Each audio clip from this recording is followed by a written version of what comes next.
There, it looks like it.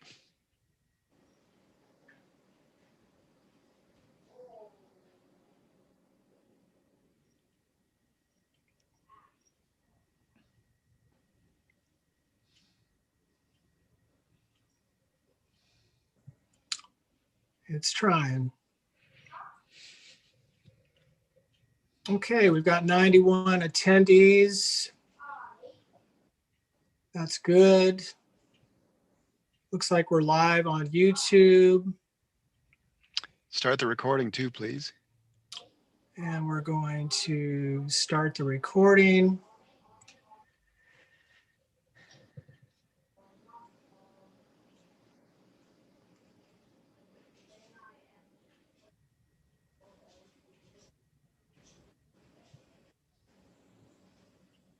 Okay, it looks like we're recording as well. Okay, I'm going to start and hope. I know that the panelists here can hear me. I'm hoping that folks at the workshop can also hear me. Start off by saying my name is Wayne Belmont, Lincoln County Council, and I'll be moderating this particular program tonight. This is new technology. Oh, you can hear us. Thank you. I think it's Jamie that actually said thank you. We weren't sure what was going on here. This is a new platform for us in order to do these meetings, in order to allow for folks to provide us with public comment, which we haven't been able to do on other platforms that the county has used for meetings. So please bear with us as we work with this technology. This is our first attempt to do this. I do want to note that we've got a lot of folks that have registered to participate tonight. We're going to go until about 9 o'clock. If we can't get everybody in and an opportunity to talk to us tonight, we've got another meeting scheduled, another workshop scheduled. So there will be an opportunity. I just went through one of these last night, a public hearing with another municipality, and they only had about 6 or 7 people that were participating, but watching that just made my eyes go wide with the technology trying to make it work. So one of the things that may occur with this is that if we put you into a holding room and then recognize you to be a speaker, you will not be able to listen to the Zoom meeting from the holding room. So what I did last night in the meeting was went to the live stream feed for that particular meeting and stayed on there until they admitted me into the meeting to speak. I had to turn off the live stream because it provided feedback and you couldn't understand what I was saying with the feedback there. So it's that common thing of making sure you mute your microphones if you're not speaking. If you're watching this on the live stream, make sure you turn it off if you come on to the Zoom meeting itself, and we'll go from there. So again, my name's Wayne Belmont. We have a number of county staff here. This is a session in which we're going to be mostly listening to you. We've presented some options recently to the Board of Commissioners. They've given us some direction on where we want to go. And I'm going to go through that stuff very quickly. And also have an update from Lisa Combs on the software program we've installed and where we're at with the number of licensees we've got. But otherwise, after that quick presentation of what we're going to start by allowing you to come forward. We're going to keep going again until about 9 o'clock. This meeting is being recorded and live streamed, so you can go back and look at it if you want to. There are links to the live stream on the county's STR page. Casey had that up before. Casey, can you put that back up again? But if you Google Lincoln County, Oregon, and follow the links to the STR page, you'll see the link to the live stream if you want to watch it on the YouTube channel. But let's go over some of the features of the Zoom format and what we're going to be doing today. So again, this is our first time of using this particular open meeting format, so hold on to us. When we get down to the public comment period, if you desire to speak and you are registered and part of this, you'll be called upon and invited into the meeting. At that time, you'll be given 3 minutes to speak. At the end of this 3 minutes, Casey and Christy, who are going to be handling the chores with the technology, will admit the next speaker and your allotted time will end. And we're going to have to, because of the number of people who'd signed up, we're going to have to do this, follow this pretty strictly to try to give everybody an opportunity to speak. Casey, I'd like you to call out the names of the next 3 speakers so they can be prepared to speak when either Casey or Christy tells you it's your turn to speak. If you're using a smartphone, we've learned here, or you have a dial-in phone, you use your phone's dial pad to touch *6, and that allows you to mute or unmute. And again, if you're watching this on the live stream, be sure to turn off the live stream when it comes time to be admitted to the meeting to speak. And Wayne, I'd like to add too, we're not going to use the raise hand function this evening, for example. But the first 3 speakers this evening, if they're still here when that time comes, would be Erin Lynn, Ann Howell, and Ashley Kennedy. Okay. And if you don't want to speak when we call upon you to admit you, that's fine. What we'll do is move on to the next person. Same thing if we have technical difficulties. If for some reason you can't connect with us, and I was seeing that last night in the hearing I was involved with, we can't connect with you, we'll again move on, but we will have additional opportunities for you to participate. And we do want to say, if you look at the STR web page again, you'll see that we have an email address that you can provide input at any time on this particular issue. We've been getting a lot of input. I know we've got that's actually listed at the bottom of the web page in there, all the input. We've got 60 or 70 pages that just came in around the 20th of January for input to the Board of Commissioners to consider. We're going to keep a record of all that input. And it'll be made available both to the public and then to the Board of Commissioners, and as will these recordings. And so Casey's giving you a little look at some of the input we received there. So thank you for all that input and keep it coming. Hey, Wayne, I would say a suggestion for our attendees, and I hadn't planned on this, but I think we should go, just so people understand, basically, Zoom is listing them alphabetically beginning with their first name. So that should give folks just kind of a little bit of an idea of where they might fall. I think that's a good way to approach it, is alphabetical beginning with your first name. So, you know, again, we had Erin Lynn, Ann Howell, and Ashley Kennedy when we come to that portion of public inputs. And just for everyone to note, we'll be asking you to talk. So you're going to need to look at your device, because it'll be asking you to unmute yourself when we ask you and call you to speak. So that's a good way to kind of see when you might be coming, and then make sure that you have to do something on your end as well to speak. So I'm going to start out with providing you a little update, program update. This really follows pretty closely the update I provided to the Board of Commissioners recently, and it's in a memorandum dated November 16th, 2020, which is in the materials on the website. So if you'd like to read that in more detail, please pull that up and take a look at that. But the Board of Commissioners has reviewed staff recommendations about possible changes to the current county code, and which establishes our STR licensing program, and they have identified priority areas for us to examine. We're looking at multiple options for changes that are currently under consideration. We're going to narrow those based on the input from these workshops and additional research and work that we're doing. So you're giving us some recommendations out there for things to look at, and we're looking at those particular things. At that point, again, we're going to narrow those into some specific recommendations. Additional public input opportunities will be provided before the board decides on what changes, if any, they're going to be making to the program. Lisa, can you talk a little bit about, we purchased a new software system for STRs and where we are with the implementation of that software, and just some information on where we are with the program now, the number of licenses and so forth. Sure, I can do that. I'm Lisa Combs. I'm the Support Services Director with the Lincoln County Sheriff's Office. To recap briefly, and it's some of the same information that was provided at the November 16th BOC meeting, but the current number of active short-term rentals in unincorporated Lincoln County as of today is 566. And this is slightly down from about 590 active licenses in March, when the moratorium on the acceptance of new licenses went into effect. And it's even down a little bit from my presentation in November.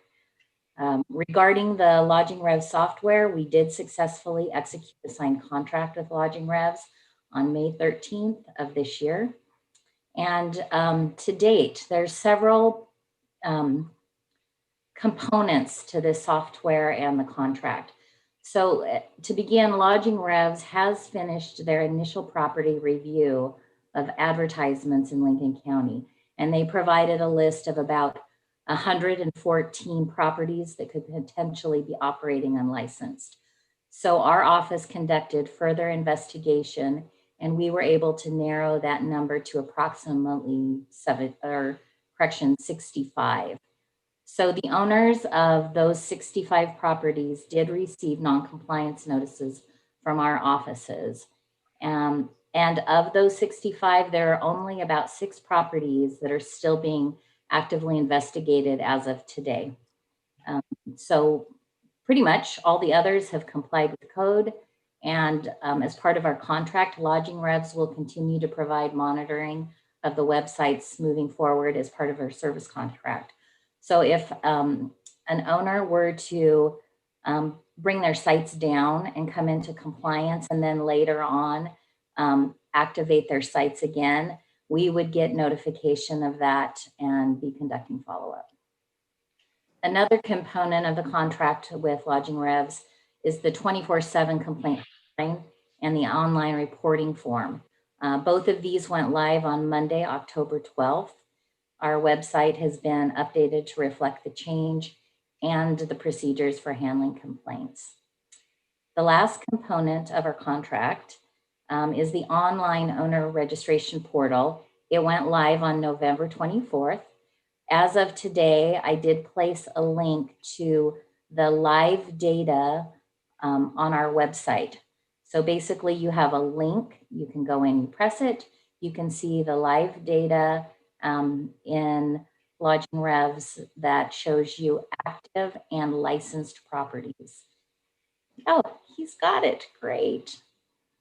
Sheriff's Office staff is diligently working on auditing the data. I don't know if anybody has been involved in integration from one software to another, but things don't always land where they're supposed to. So you'll start to see more uniformity in the coming months in this data. And once we get this all cleaned up and audited, we do plan to revisit mapping and maybe other data analysis options. And that is it from me. Thank you, Lisa. And on that last comment, we have been working with our GIS system in terms of mapping to integrate that with the new software.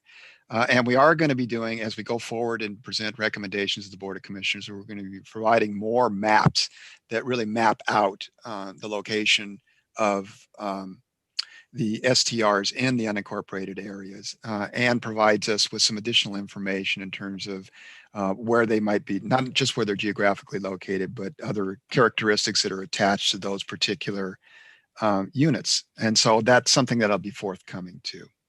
So let me talk a little bit now about this is going to be at a fairly high level, not a lot of detail, but what we're talking about in terms of possible code changes, first of all, some possible program additions, and then some of the other suggestions that have been made to us for things to look at.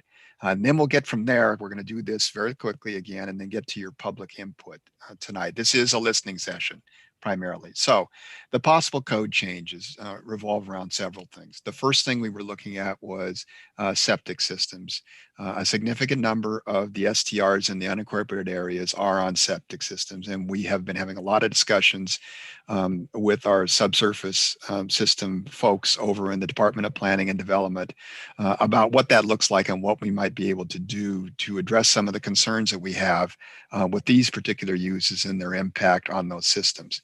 And at this point, the recommendation that we're going to be going back to the board centers around having a periodic existing system evaluation report, which is a DEQ certified evaluation made by a qualified consultant that examines the condition and the capacity of these septic systems and makes recommendations, including maintenance requirements.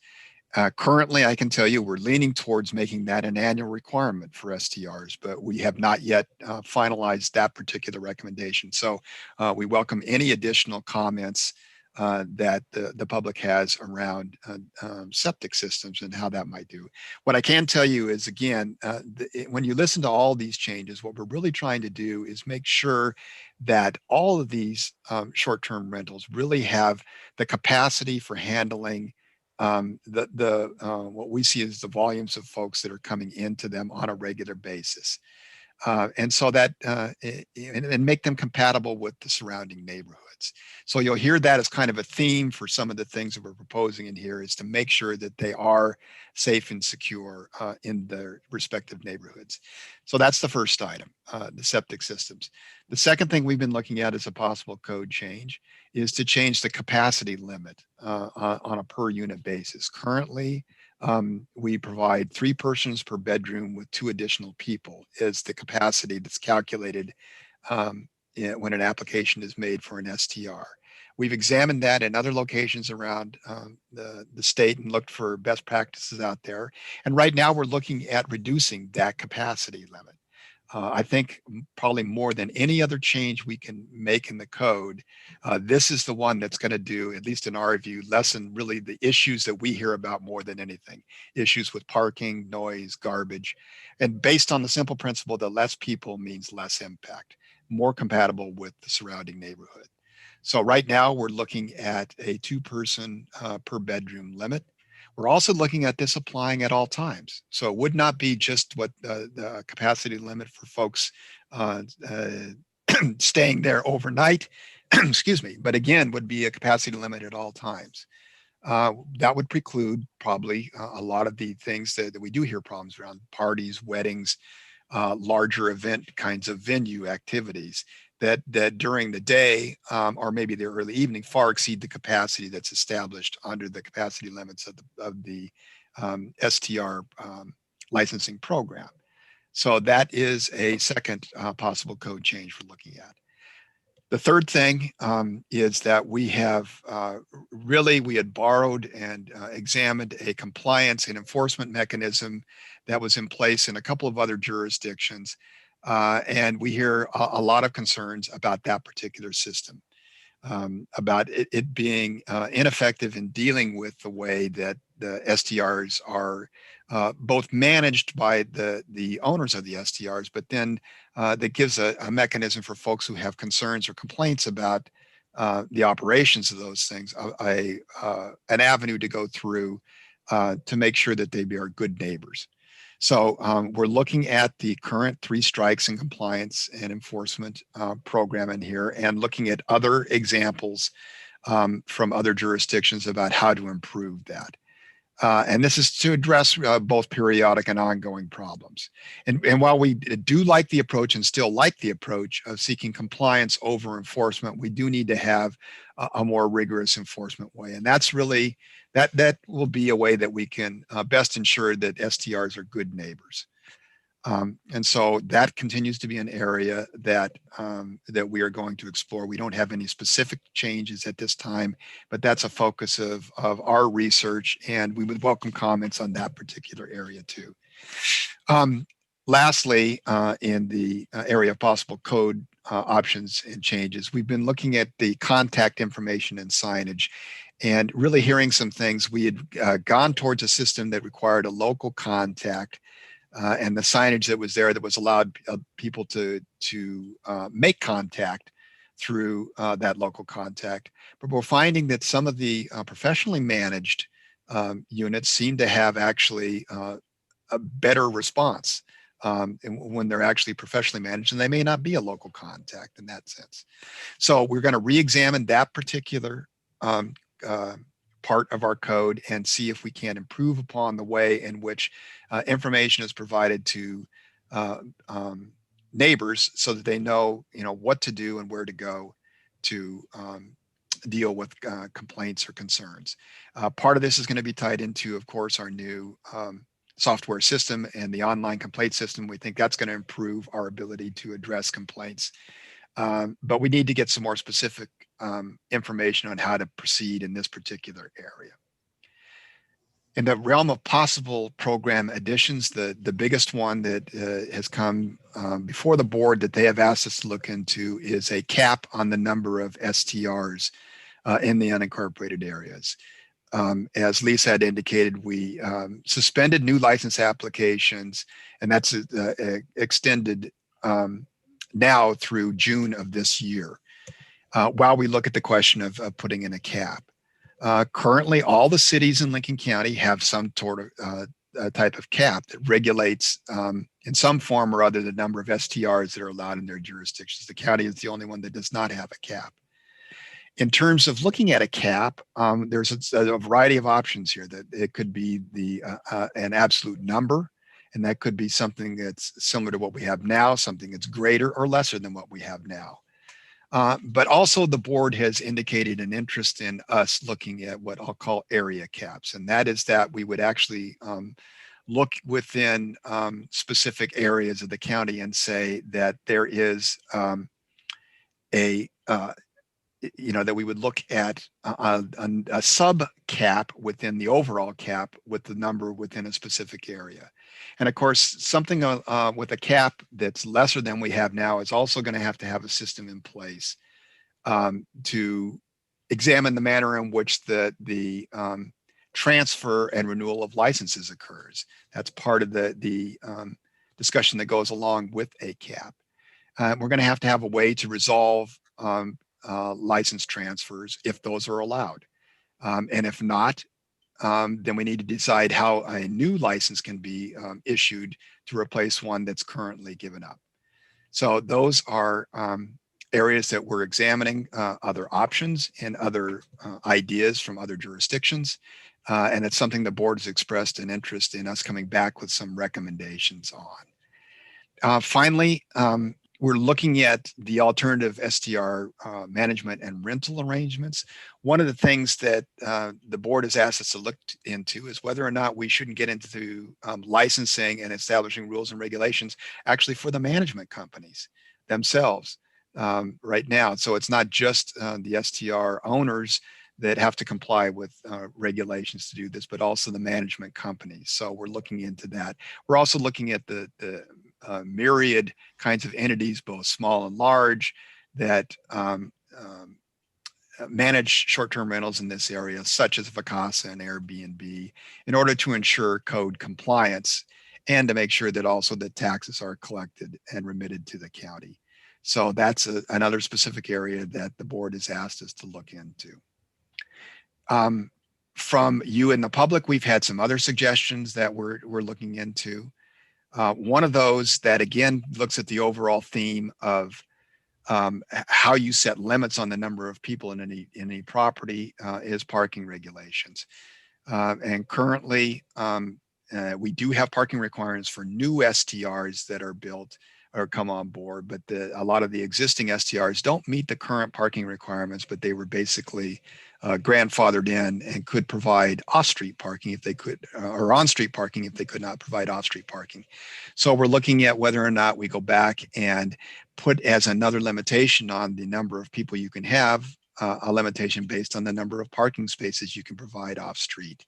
That's one of the ideas. Another idea that's been forwarded to us that some jurisdictions have incorporated is to limit or regulate the number of nights that can be rented, and that's either within a specific time frame or in the course of a year. That's another way to lessen the impacts on neighborhoods. So those are some of the things that we're examining. There's no specific recommendations that are yet set for the board. Again, we're going to use these workshops to get more information before we go back with recommendations, and there will be additional opportunities for public input on those specific code changes or program additions or additional regulations as they are developed.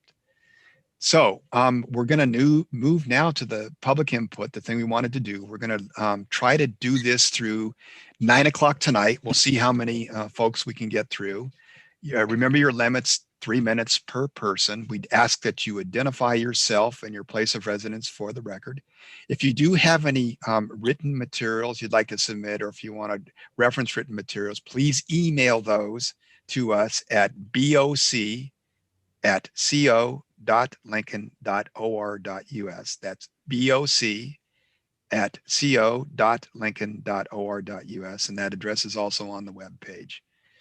And Wait, Wayne, I'm sorry, for public input, our smart sheet are you using function. the Smartsheet too? Yeah, that's the Smartsheet is another option. And that's Okay. listed on the website too. Thank you, Casey.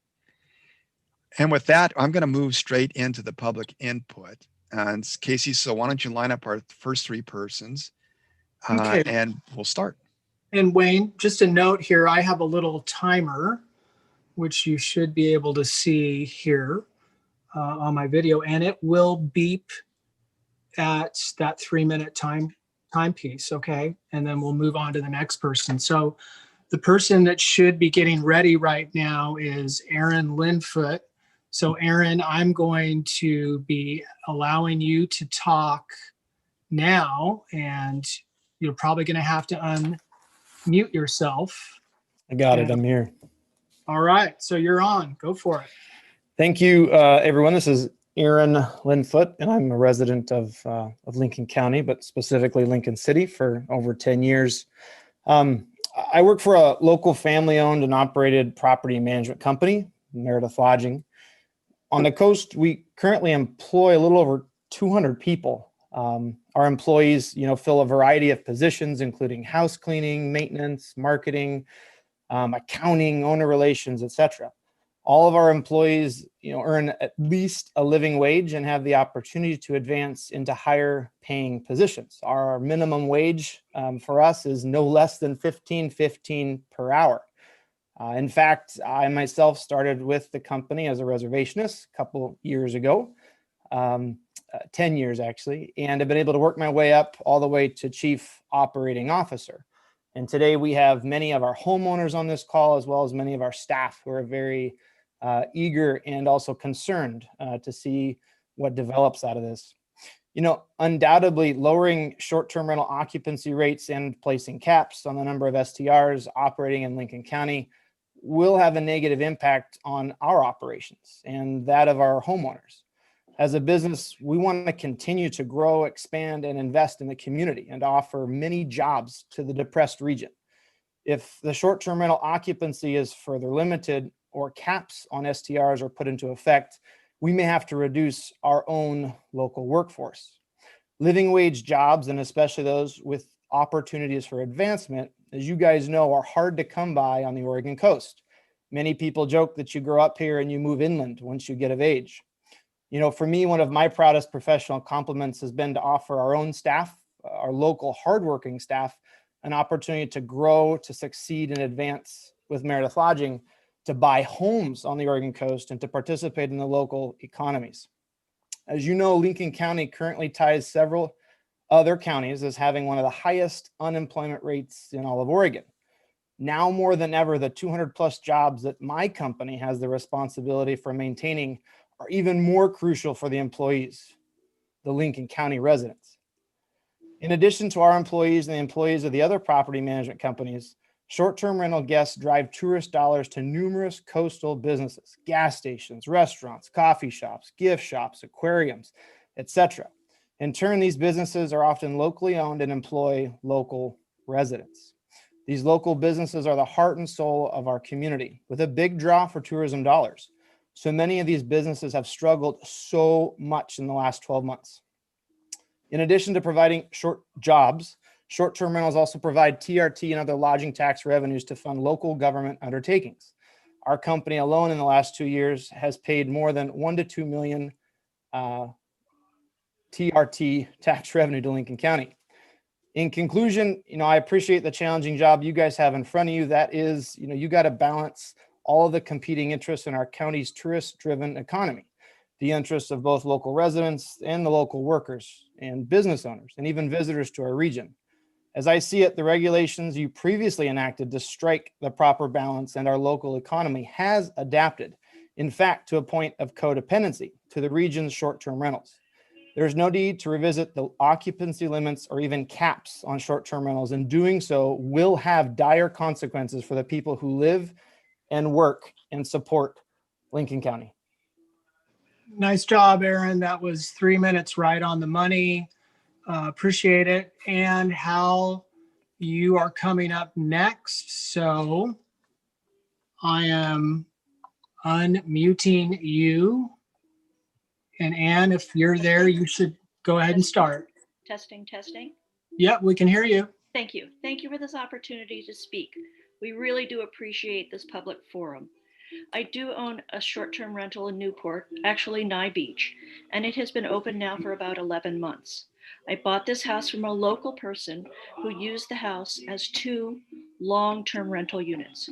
I could speak to the plight of the state of the house, but suffice it to say that I have replaced, cleaned, fumigated, and bought locally.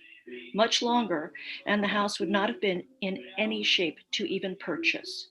All 3 of my full-time neighbors have my phone and address for emergencies and complaints, and this was from the beginning. That has been used one.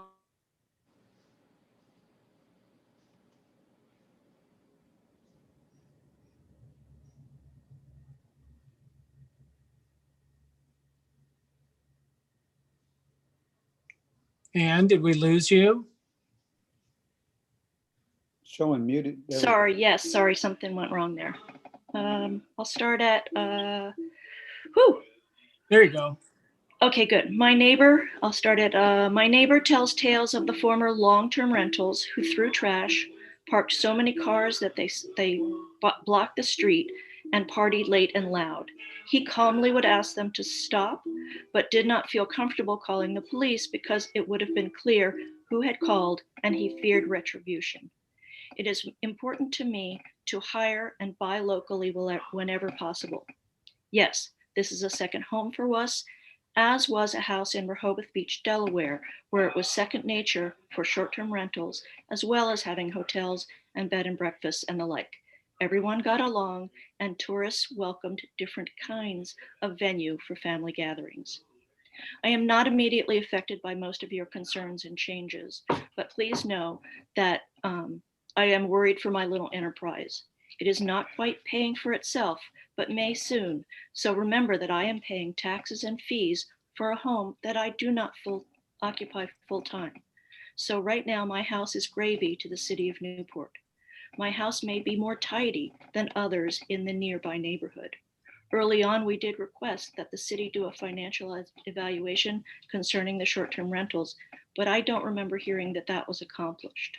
I do love this house. I wish I could be there full time, but until that happens, I'd like to share it with others, friends and families, people I'd like to know. It's a beautiful house in a beautiful place, and everyone is very respectful of the neighborhood because they know it's a neighborhood. And again, I welcome any kind of police actions.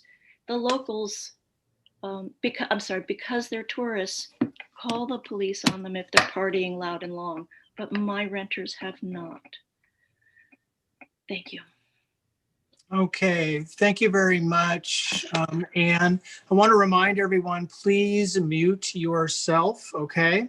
Next, we have Ashley Kingman. And Ashley, you may see that you're being asked to speak, so make sure you unmute yourself. Ashley Kingman. Hi, this is Ashley. Okay, you're good to go. I'm sorry, I'm unclear. You said I was asked to speak? Yeah, Ashley, you can start.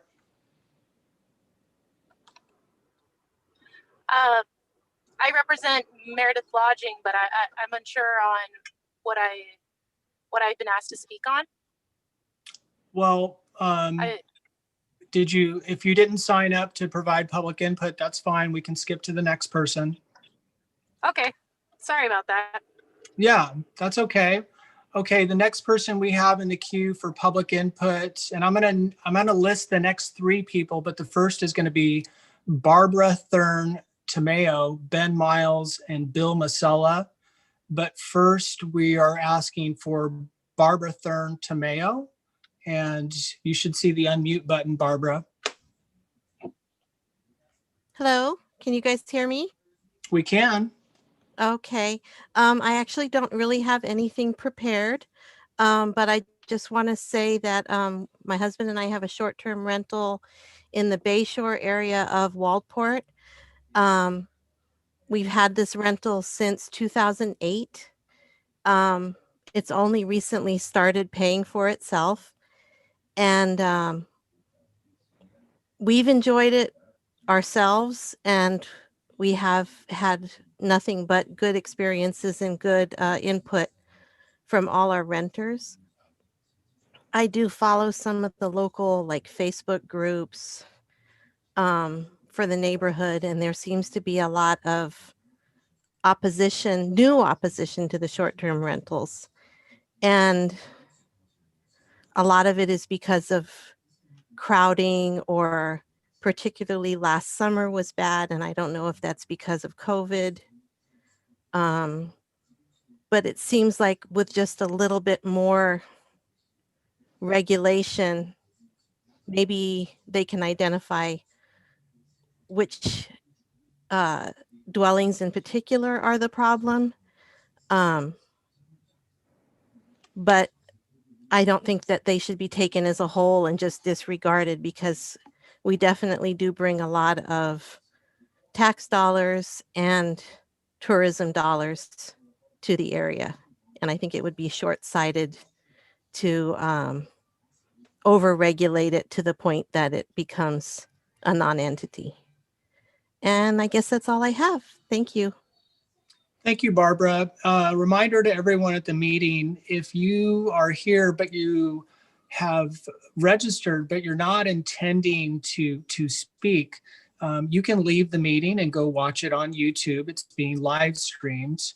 The next person we have in the queue to provide public input is Ben Miles. And Ben, you're ready to go if you are going to provide input. Yeah, good evening. Can you hear me okay? It sounds great. Thank you. We appreciate, first of all, everybody's time and this opportunity. We just recently bought a house, I guess last year, off Neptune Ave in Glen Eden Beach. It seems like there's a high population of short-term rentals there. We have an oceanfront property. We think that's pretty unique, and we very much have enjoyed it with our family. I think we're among, I guess, first of all, I would say, let me second what Erin Lynn with Meredith Lodging had to say. I think that was well put together.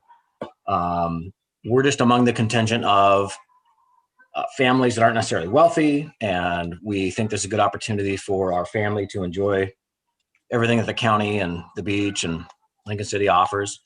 And we could not afford it without the short-term rental income. And we look forward to spending a lot of years there, decades, and ultimately retiring there sometime in the distant future. And I can leave it at that. We submitted a written input, so we can leave that with the record. And just we're grateful for your time. Thank you. All right, Ben. Thank you very much. Okay, I'm going to list the next three people that are in the queue, and the first is going to be Cameron Alex, followed by Carrie Neville, and then Carol Huffman. So we are going to Cameron Alex, and you can start whenever you unmute. Perfect, thank you. Starting out, Cameron Alex, Hillsboro, Oregon. I'm a native Oregonian, been enjoying the coast my entire life. I'm disgusted with the continued pressure within Lincoln County to limit the ability to host short-term rentals, specifically in unincorporated Lincoln County. Short-term rentals have provided Lincoln County approximately 3,600 jobs, providing $192 million in wages, accounting for 20% employment in Lincoln County. Visitors spend on average $105 million in local travel, $27 million in local restaurants, and add $11.2 million to local government's budget, ultimately leading to better services for full-time residents. Imagine if these were cut in half or more. If the current short-term rentals were left unrented, many would left unkept, unoccupied for the majority of the year, ultimately leaving a wake of other issues within these communities, as well as missed memories. What these numbers do not show is the personal connection that I and many other people have with this area. I'm an average middle-class person that works full-time. I've been coming to the Central Oregon coast since I was a kid, ultimately leading me to purchase a house with retirement in mind. The pride I have in this community is deep. I've fought and continue to fight to keep my property and provide guests with the best Oregon Coast experience I can. This has been especially hard after this year. Almost monthly, I stop by the local Ace and Hank's Thriftway in Lincoln County, ate at the Solid Shack and Side Door Cafe in Glen Eden, and hired multiple contractors throughout Lincoln County to help maintain our house. This doesn't include the wide array of small businesses throughout Lincoln County that we eagerly visit on a regular basis. The home we purchased was on the market for over a year with no buyers. That is more than enough time for any local looking for full-time residents to have the opportunity to purchase the home. At first glance, 15 Neighborhoods Coalition appears to be a joke. Their website is filled full of pictures of toppled trash cans and parked cars. Monica Kirk and a small number of retired keyboard warriors are attempting to hoard the coast and communities of unincorporated Lincoln County to keep to themselves. At the end of the day, Council Belmont, his memo of 52919 pointed out only 4% of the houses are short-term rentals. I support the limit of occupancy as well as many other short-term rental rules currently in place, but I'm disheartened with the idea of elimination of short-term rentals in the unincorporated Lincoln County. I'm as much a part of this community as you are. It is hard to understand why this group seemingly is in support of large chain hotels that want to limit short-term rentals, all while marching their agenda up the Central Coast. If you're proud of your community, why limit how others can enjoy it? In 1967, a bill was passed backed by Governor Tom McCall, making the entire coastline accessible to everyone. Keep Tom McCall's vision and continue to provide the opportunity for everyone to enjoy the Oregon coast. Thank you. Okay, thank you, Cameron, and nice job, everyone, by keeping it very tight at 3 minutes. The next person we have for public input is Carrie Neville. Carrie, you should see the unmute request.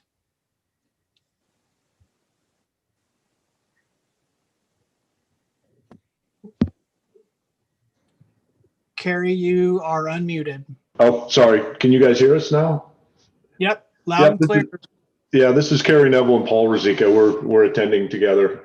We own a house in Waldport.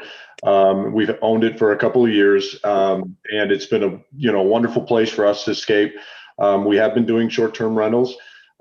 We've been very respectful of following every rule, every regulation that has been put out there. I will say that we do have neighbors across the street that live there full time that didn't like the idea from day one and have managed to continue to somewhat terrorize our any lights that we have, that even though we spent the time to do dark sky compliant lighting, they're on timers that go off, but we're just we want to make sure that we can see our way in and other people can see our way in. And so that whole idea of neighbors being careful that you have good neighbors comes no matter what, whether it's short-term rentals or whether it's a neighbor that is you just got bad luck in having a neighbor that's just going to harass you. I'm concerned with what I see in terms of a lot of the attention paid to short-term rentals, but I'm wondering on when you talk about capacity requirements and you say that no more than 2 people per bedroom not only can spend the night there, but can gather there for a dinner or or visit or anything during the day. I'm extremely concerned with that, because I don't know if that's going to be, is that going to be something rolled out across all houses in Lincoln County? Or if we go there with our family, which is a family of 6, can we not invite anyone else in, or anyone renting for that reason? I think that seems to be a little extreme. And I've been in communities in Santa Cruz, California, where they cracked down on short-term rentals, and all of a sudden they ended up with a bunch of empty houses and a coastline that's just full of abandoned houses when people decide to use them and come over the hill for one time in a year, or twice a year. So I think you have to be careful on what you're trying to enforce, and rather than enforce sweeping legislation across the entire area, I think you need to just tackle what happens. If septic systems are bad, well, then septic systems should be looked at across the board for all residents. It's a bad idea to have a leaking or poorly maintained septic system, not just because you're a short-term rental. So I think if whatever legislation or you're trying to push across, we got to be careful on who's just being targeted specifically because they're supposedly unwanted. And I think, as people have said, there's a lot of revenue that's been brought to the area. We remodel our house, use all local contractors, refurnish it, using all the local businesses to refurnish it. And we've been very respectful and make sure that our guests are doing the same thing. And Sweet Homes Rental has been the manager, and they've been phenomenal. And most of the neighbors in our neighborhood have commented on how great the properties are managed. So I worry about sweeping legislation, and that's what we would like to say. So thank you for the time. All right. Yeah, thank you very much, Carrie. I'm going to announce the next three people. It's going to start with Casey Hansen, Chad Trooper, and then Charles Lusk. Casey Hansen, I'm unmuting you now, and you can start when you're ready. Thank you, Casey. My name is Casey Hansen. I work for Turnkey Vacation Rental. I think we're starting to see a pattern of people speaking here, and I would like to parrot what I've heard said by other people so eloquently, and kind of move to talk about some of the things on this agenda specifically. First of all, who I am.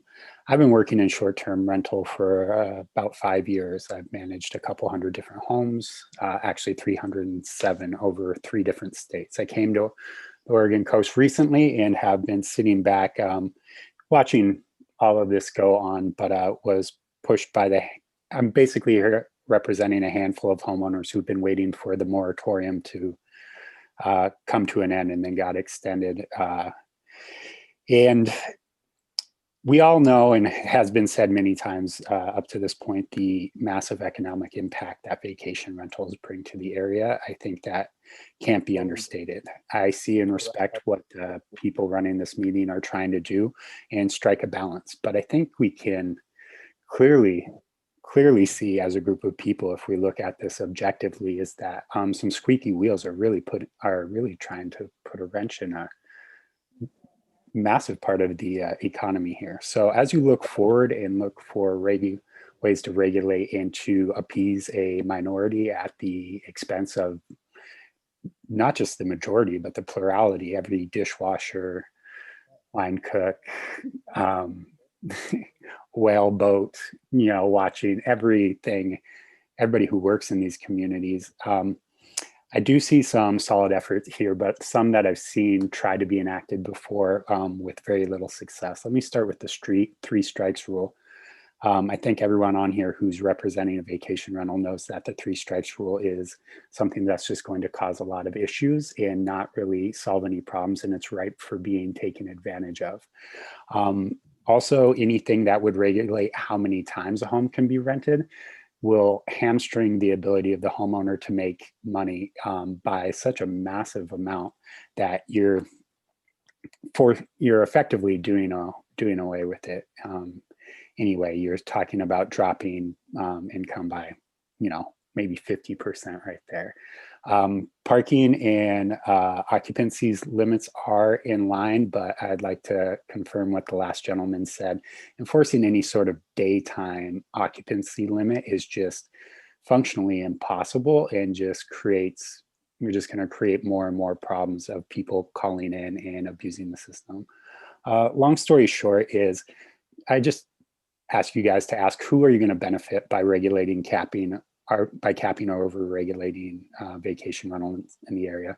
Ultimately, this coast is a place where people want to come and visit, and vacation rentals are a way for everyone to enjoy the area, and it's really democratizes the amount of people who benefit from it in the community. And that's all. Wow. Casey, you did On it the in dot. 3 minutes exactly. All right, Casey, thank you. I'm going to announce the next 3 people. It's going to start with Chad Trooper, Charles Lusk, and it looks like Danica Goulet. So I am unmuting Chad Trooper. Don't forget to tell us where you're from. Chad, you can start anytime. Excellent. Can you guys hear me? Yes. Awesome. My name is Chad Trumper. My wife and I bought our second home in 2004 in the Bayshore community. We are part-time residents, and we rent our property out as an STR via a local management company. Our goal is to one day retire in Lincoln County. And while I'm supportive of thoughtful common sense regulations, I am opposed to any additional restrictions on capacity. And I wanted to kind of just touch on, there's a lot of things on the agenda, so I've just got a couple that I'd like to highlight. The first one being correlating the septic systems to STR occupancies. I believe it is the responsibility of every homeowner to ensure that their septic system is properly maintained and properly repaired if issues are found. I don't agree that this should target STRs exclusively. If a mandatory periodic inspection evaluation is to be required, that needs to be levied across all septic systems in Lincoln County. I struggle to understand how individual capacity at an STR has anything to do with their septic systems. That system is solely the property and responsibility of that homeowner. It is not a public service that could be argued as being disproportionately utilized by one home over another. Any potential increase in septic use will just mean the owner will have to pump it out more often at their cost. I would also argue that STR usage of a septic system is often less than that of a full-time resident.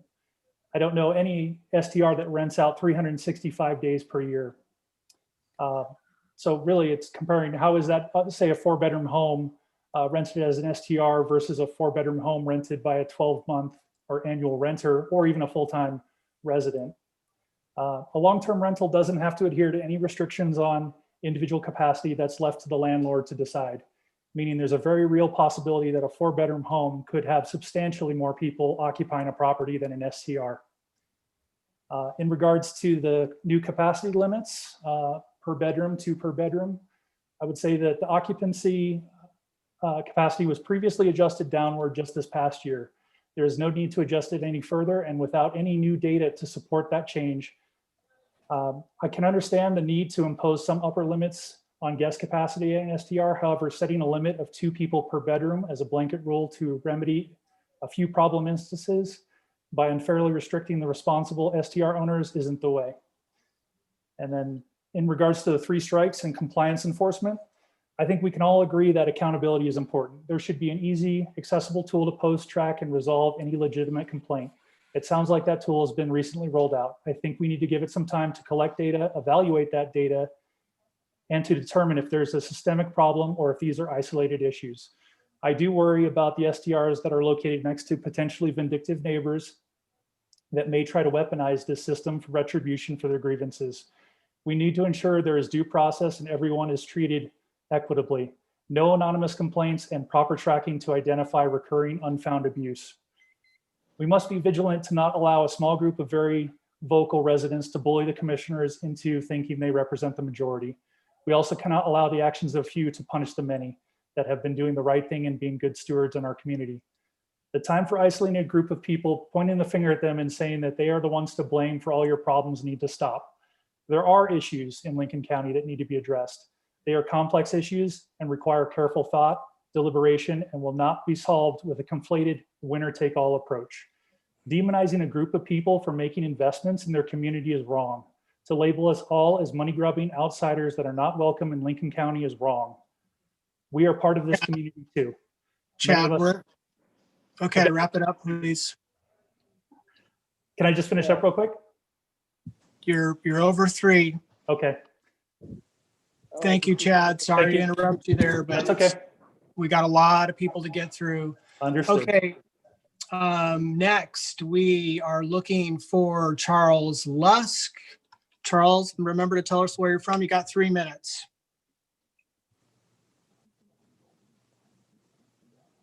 Charles Lusk. Do you hear me now? Yep, we got you.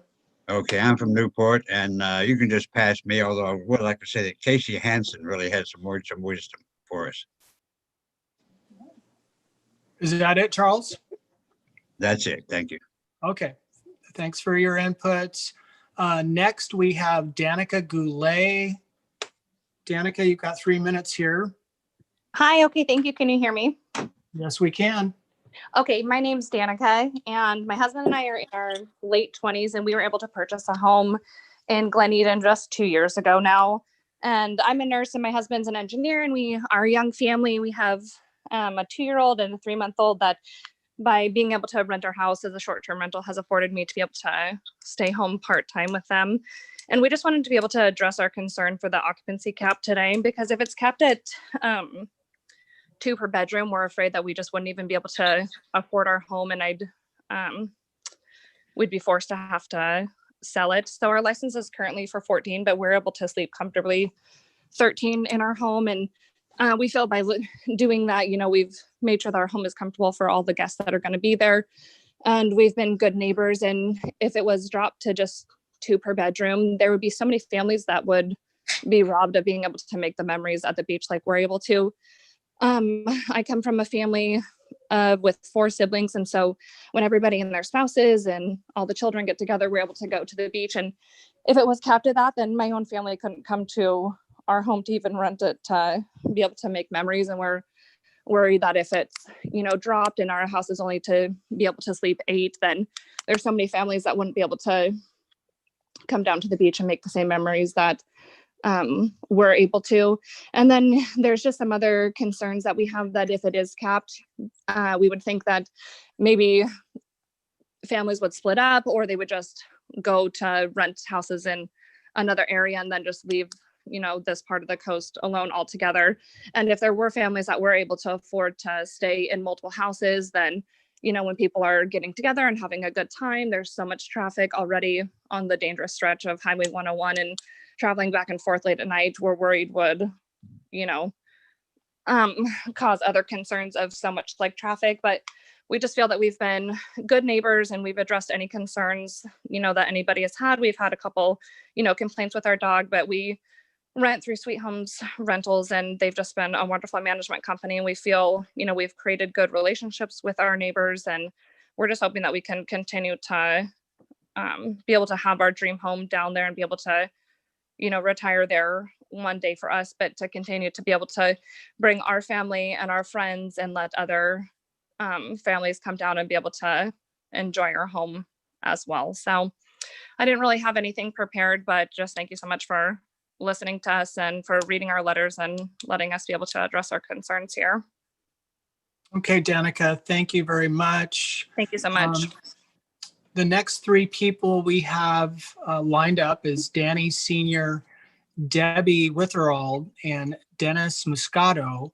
We're going to start with Danny Sr., and I've asked to unmute you. So Danny, are you there?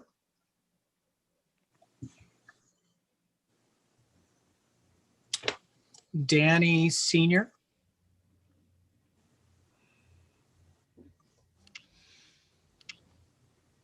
We'll try that one more time, Danny.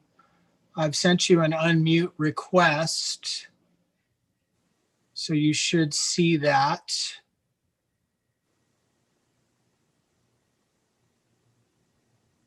One more time. Danny, you've got an unmute request there. Okay, we're going to move on to Debbie Witherall. Debbie, are you ready to go? Debbie Witherall.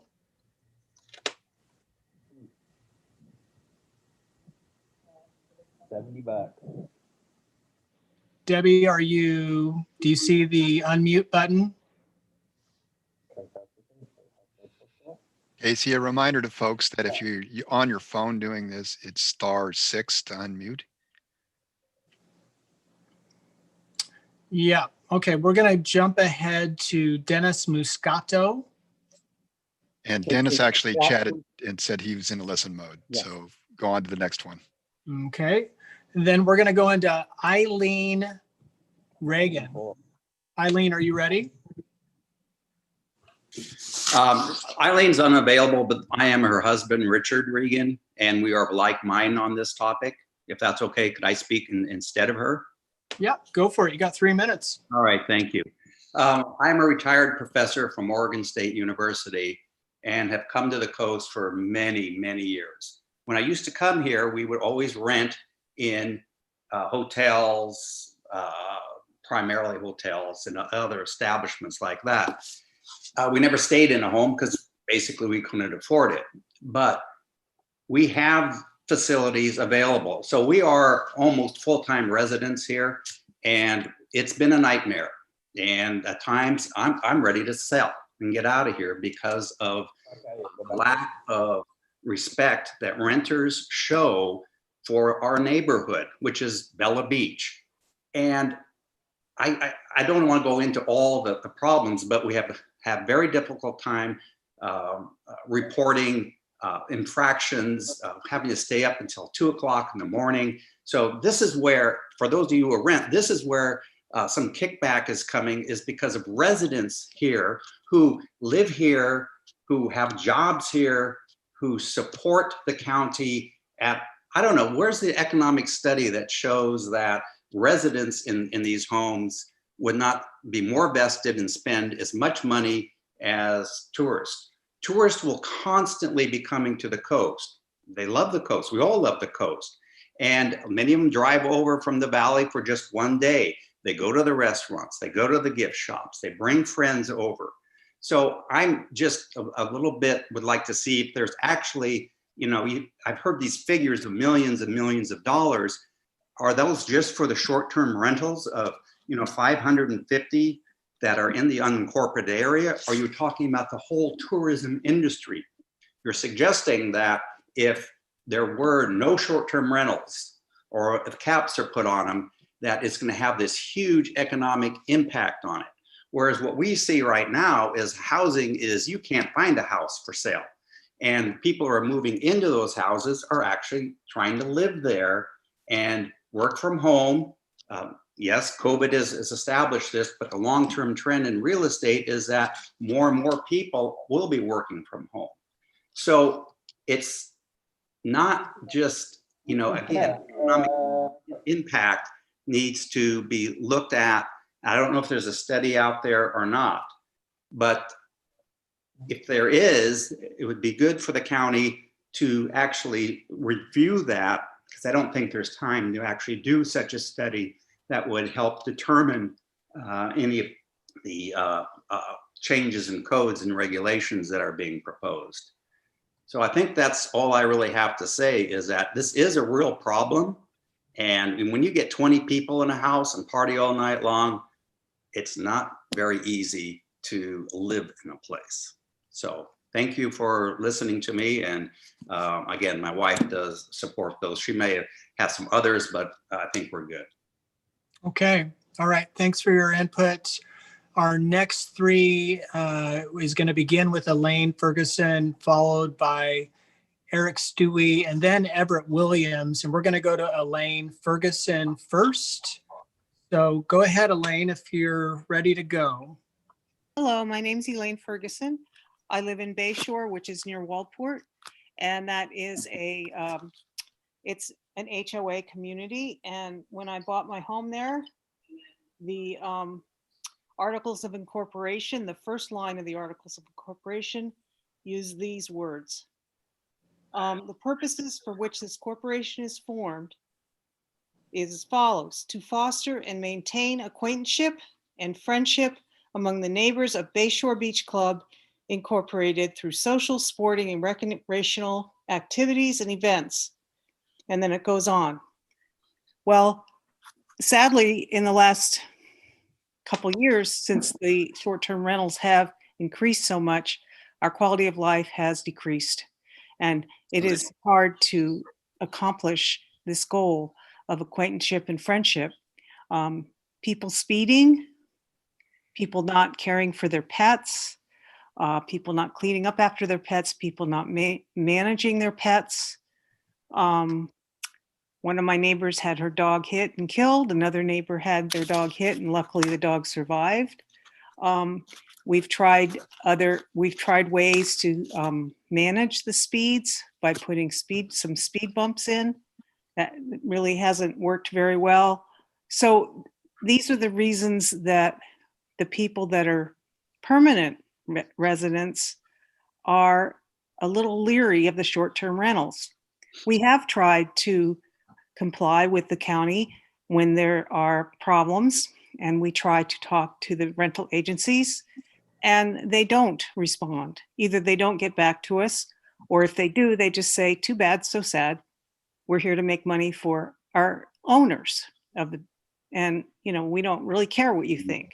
Ferguson. And so that I would like to say that I agree with Dr. Reagan, and he probably put it better than I did. So there you go. All right, Elaine, thank you very much. Next, we have Eric Stewie. I hope I'm getting that right. Eric, I am unmuting you, and whenever you're ready to go, we've got 3 minutes. Okay, can you hear me now? And Yep, am I coming through? Okay, okay. Loud and clear. Sounds good. My wife and I purchased a home in Bayshore about 2 years ago. We have been renting it short-term rental basis. We are licensed.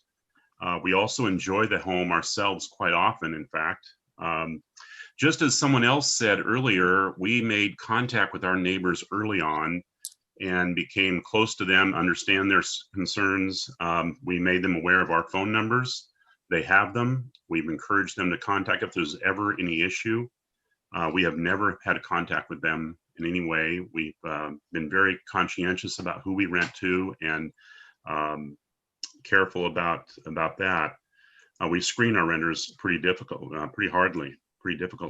We limit the age limit of the person we rent to. We also make sure we have at least one positive review from our renters to make sure we have people who know how to treat a home. This is our home as well as a rental, so we are concerned about that. We're also so amazed at the wonderful comments that our renters give us. They're just the peace of mind and the reviving of their spirits, especially during this COVID time, has just been overwhelming and inspiring to us. Just what we were able to hear from our people that we have been able to rent to, just the morale that has improved with them. We are very careful to follow the guidelines and rules for our home by the license guidelines, and sticking to the proper number of people and making sure we have adequate garbage facilities, and even having a valet service for our garbage, as a matter of fact. Our home, as it does with most homes, I'm sure, we employ a housekeeper who depends on that for her income, and as well as the fact that these renters, of course, are spending money all over the valley, all over the coast. I mean, anyway, those are the things. We are very conscientious about quiet hours for our renters. We make that very clear to them. But again, we are grateful for the chance to do this, and thank you very much. I appreciate it. All right, Eric, thank you very much. For those who are just maybe live streaming on YouTube, this is the short-term rental workshop. It's the first one. Our next workshop is scheduled in February. That information's on the website. That's why I have it up there. Our next public input scheduled is Everett Williams.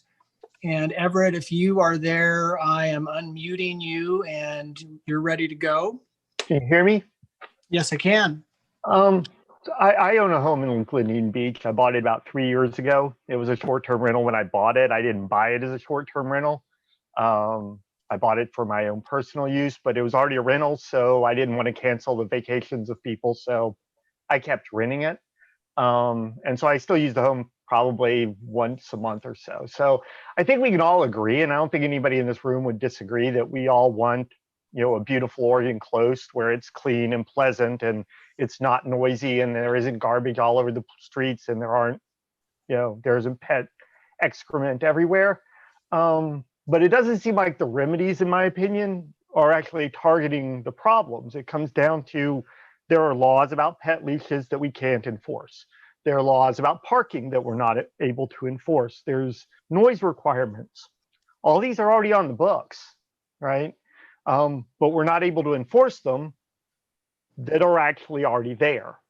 And so, you know, lots of communities, when they have these things, they make the fines high enough to employ people to enforce them.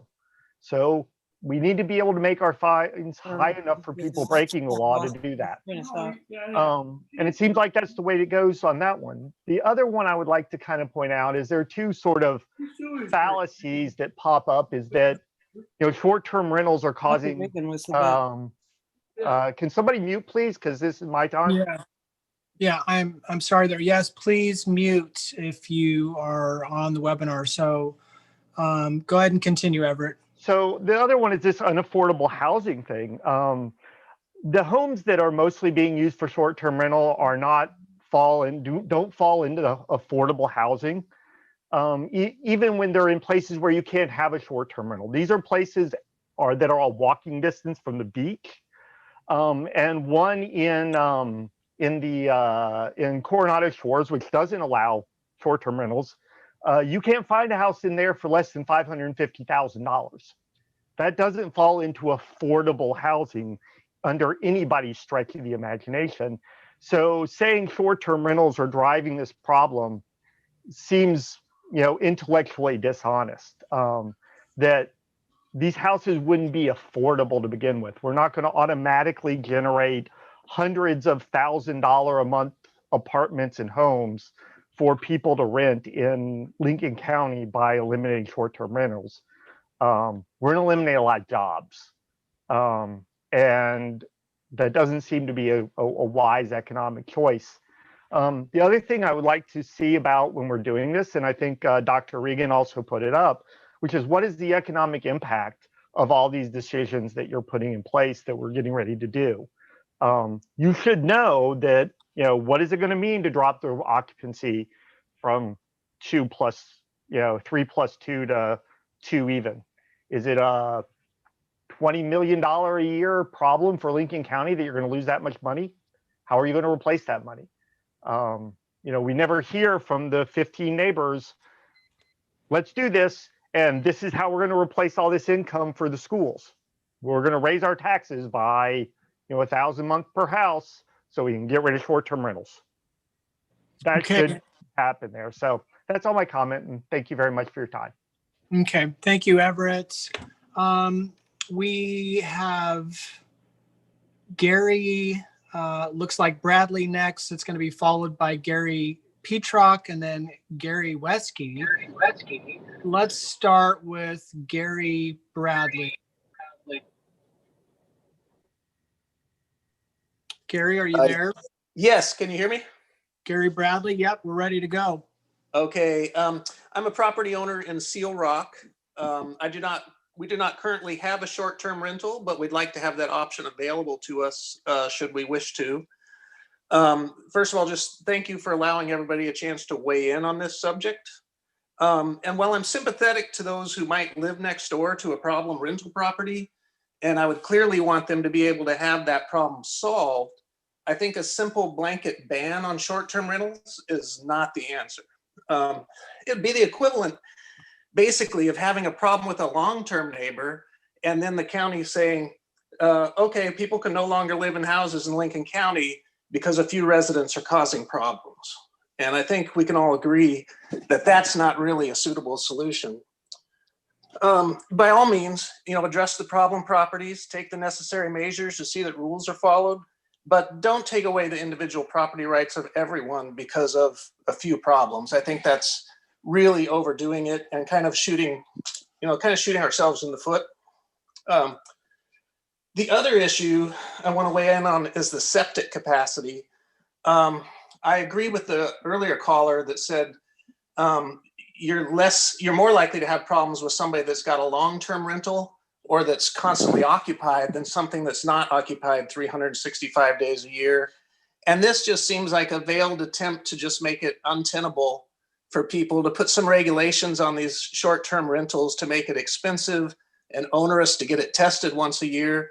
I don't think any short-term rental owner wants to have a problem with their septic system. An overflowing or problem septic system is not conducive to being able to rent your property. And if there's really a problem with septic systems and they need to be tested every year, this should, in all fairness, should then go to all houses. And I don't think anybody wants to do that. And I think there's a big well-funded push by hotel and motel lobbies to basically have the county commissioners eliminate their competition for them. And there may be a few vocal property owners who have a real problem. I can't help but wonder how the owners and the employees of the local bakeries and the coffee shops and the hardware stores and the people who do house painting, housekeeping. I'm wondering how they would feel about the almost certain decline in business that they would have if short-term rentals were curtailed. When we go places, we go to the beach a lot and stay at our house here, but we would like to have that option. We've just remodeled completely, made it much nicer than it was before. So anyway, in conclusion, I just want to say that, I support allowing short-term rentals in Lincoln County. I'm in favor of reasonable regulations and licensing requirements, that help make those rentals an asset rather than a problem. But I'm opposed to placing onerous and unfair burdens such as the annual septic inspections on short-term rentals. I also think that caps are an okay idea, but I feel like you've got reasonable caps already, and to limit it to 2 per bedroom is an unreasonable cap and will make it much harder for people to have a profitable rental. Anyway, thank you for consideration. That's all I have to say. All right, Gary, right on the money, 3 minutes. Next, we have Gary Petrock. I hope I got that right. Gary, are you ready to go? Yes, can you hear me? You sound great. Thank you. Appreciate the commissioners and everyone that's putting this together. My wife and I grew up in Oregon. We visit the coast every chance we can get. We're a short-term property owner. We have a property of Waldport about 3 miles on the west side of Highway 101 and currently reside in Omaha, Nebraska. We've done all the things the other short-term rental people have said. We use local management to manage the property, use local contractors, local businesses, employ people to do all the work at the property. And our visitors spend a significant amount of money, as you all know, when they visit town, just like every other visitor. The true economic impact is a question that needs to be answered, because these limits that are being talked about and all these different things are going to come straight out of the money to local businesses and the county. And you're going to have to replace that money some other way. And we're far overreaching in what we need to do. We have adequate licensing requirements. We have adequate occupancy requirements. We have adequate rules in place, and we should follow those and not limit or violate people's personal property rights during the process. And with these short-term rental rules, we are going to, the county's going to set themselves up for ultimately litigation. And when litigation happens, nobody wins. So we need to just follow that. The previous caller and other callers talked about septic. If short-term rentals are going to follow all these septic rules, which by the way we do, and we actually put in a new septic system with county approval when we bought the property 4 years ago, then if that's really the problem, if septic is an issue, then every property in unincorporated Lincoln County should be following those rules. The last thing I'd say is we need a robust way to report problems and identify those problems and mediate and correct those problems. But it really comes down to neighbors and neighbors. We know our neighbors, and when we visit, we sit and talk with our neighbors on our patio, right looking out at the beach. And we need a system in place to monitor people that put in erroneous claims and that have nothing to do with short-term monitoring, and measure that too. And again, as I said, the solution already exists. And we also need to release the temporary cap pause. This is ridiculous. No other business in the county or type of businesses could survive or operate if we had these kinds of delays in operating and getting licenses. Appreciate everyone's time. Thank you. Okay, Gary, thank you. And now we're on to our third Gary in a row, Gary Weskey. Gary, I have got you unmuted. Are you ready to go? Yes, I am. Hi, thank you. Okay.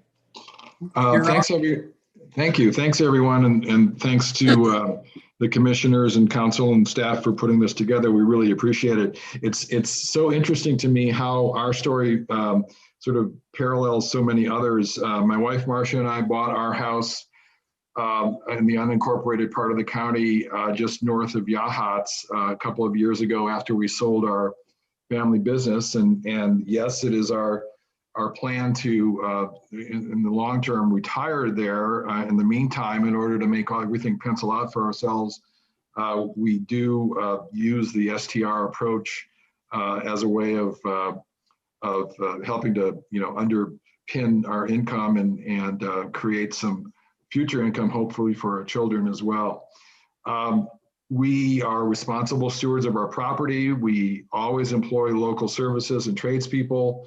And we feel that having residents. It occurs to me you can look too if you want. Oh, can somebody mute, please? Yeah. Sorry about that, Gary. If you are not muted, please mute yourself. Yeah, we do all of our business with local tradespeople, and obviously we see a great benefit in having people there when we aren't there, because they are helping to support local businesses as well. We do, like others, partner with an excellent property management team. We have great relationships with our neighbors. We exchange Christmas cards, et cetera, and touch base from time to time. And, as we see what's being proposed in some of these new regulations, we see the potential for all of these plans we've made for ourselves and the hard work we've put into all this starting to chip away, and that causes us a great deal of concern. My big concern is what happens to the county if STRs are heavily capped or phased out. You're going to see your service jobs vanish, and residents are going to have to commute long distances for work. Traffic on 101 is still going to be there, but Lincoln itself becomes sort of the drive-through county as visitors to the coast go on to other locations for services and accommodations. And then we also see a potential for a healthy mix of permanent residents and responsible STR owners working together to support Lincoln County as a great place to live and visit. That sort of goes away, and it's replaced by hard feelings and feuds. I think we should also be mindful of the fact that if we over-regulate STRs, the whole thing has the possibility to go underground. Without regulation and oversight, people may decide to STR their home off the books and with no oversight by law enforcement. I agree with some of the other folks who've spoken about the septic issue. I mean, it's just common sense to keep your septic system, operational and well maintained. And then in terms of some of the other regulations that are being spoken of, again, I think that we're nicely regulated right now, and I see great problems if we try to over-regulate, especially as we're looking at picking our way through the end of this pandemic and getting to the other side of it without stressing too many systems. With that said, I will say that I appreciate again the opportunity to speak, and thank you very much. All right, Gary, thank you very much. We are moving down to our next group of three.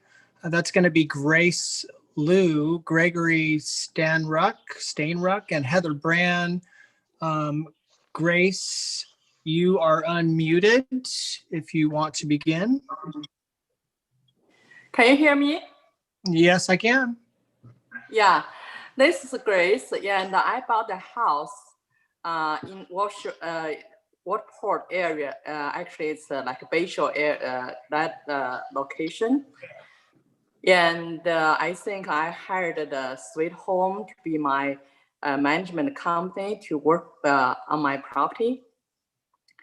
And I think especially I'd like to share my thought to everybody that, I have noticed during the pandemic, I kind of stayed in a house for the few months and talked to my neighbor and talked to my neighbors about the vacation rental. They said it does not bother them at all. That's what I like to share with you. And also, I saw there's, I think when I was there, it was kind of very dark during the, like nighttime, and in that neighborhood. And I would say, I saw the neighborhood watch sign, there. But I'm wondering if there's no neighbors in that neighborhood who's gonna watch each other's property, And the vacation rental really bring the people to that neighborhood. At least I think, turn the lights on in the neighborhood, makes not that dark, and really kind of, I think keep the neighborhood safe. That's what I like to share. Besides what the other people said about, how that impacted the business, definitely we all hire the local business people to, to do the remodeling and to do all this, like yard work for us. And especially during the pandemic time, I just kind of hire the local people, just talk to my husband, say, we want bring the, provide some work opportunity to the local people to make sure we help each other. That's what I can say. The short-term rental really is a big benefit to the neighborhood. And when we use our property as a short-term, rental, we really take care of everything, and keep the property, in a good shape, and make the property looks neat rather than, just don't care about that. That's like I like to share that with everybody. And when I was buying this property, I just like to share that with you also. That's a foreclosure property. That means it could be, it could be very bad, shape if we really do not take care of that, And from my standpoint, the short-term rental, if we follow regulation, that's a lot of positive impact to the neighborhood rather than negative. That's what I'd like to share. Thank you. All right, Grace, thank you. Next in the lineup here, we have Gregory Stainruck. You ready to go, Gregory?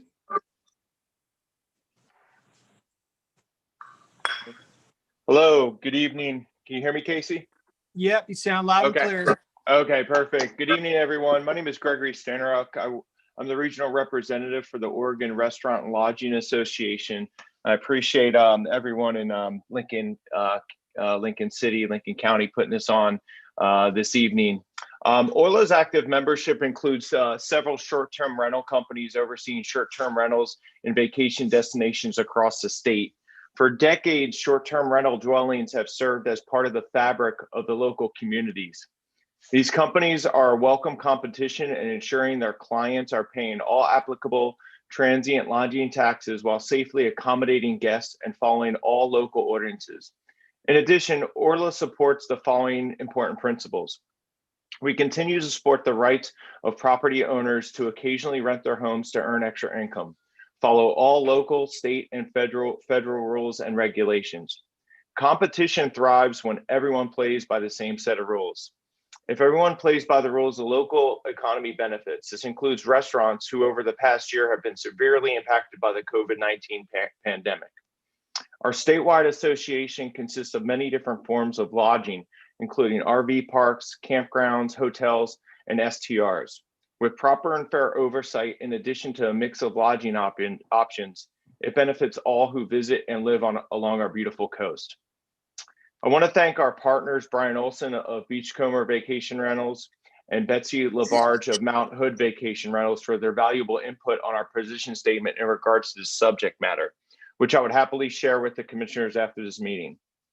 I also want to thank Jamie Michelle with Sweet Home Rentals for leading our Central Coast Hospitality Alliance and always providing great perspective and leading by example with her business ethics in the short-term rental arena. She's one of the most respected people I know, and a clear example of how great short-term rental companies can really make it better for all in that arena.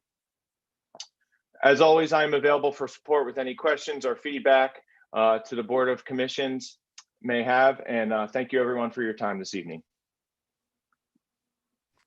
Okay, thank you very much. We're moving down to the next person on our list, and that would be Heather Brand. Heather, you ready to go? Yes, I think I just got my unmute button for you.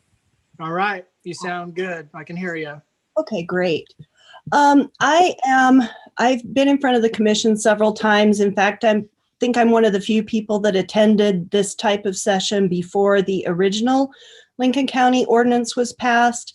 I submitted written comments in December. What really concerns me is how contrary to the values of the open beach for all the public these proposals are. We have Thornton and the Beach Bill and Tom McCall, and that's why millionaires can't kick an Oregonian off of the beach. And it feels like every 5 years, there's a new round of retirees that want to turn this into a gated community after the fact.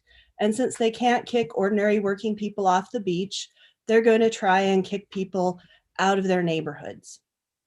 Now, I came to this and knew this was coming up, and I really wanted to listen with an open heart and try to understand the opposition and try to look at what was happening and craft some kind of great solutions.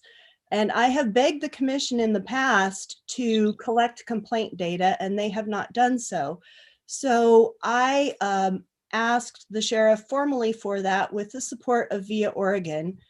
And I have just been able to go through that data. I will be submitting it soon. I'm still working with Casey to get that into the record because it's a lot of material.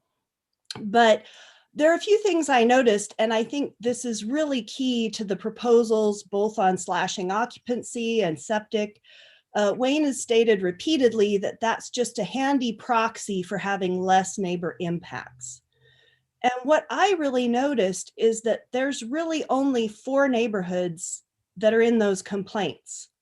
There's Morocco, there's Bella Beach, to a lesser degree, Bayshore and Surfland. And those are all places that have HOAs, they have CC&Rs, and you would think because they all bought homes with these legal documents, they would have sorted this out already. But these folks in these more densely built planned communities are where all the problems are.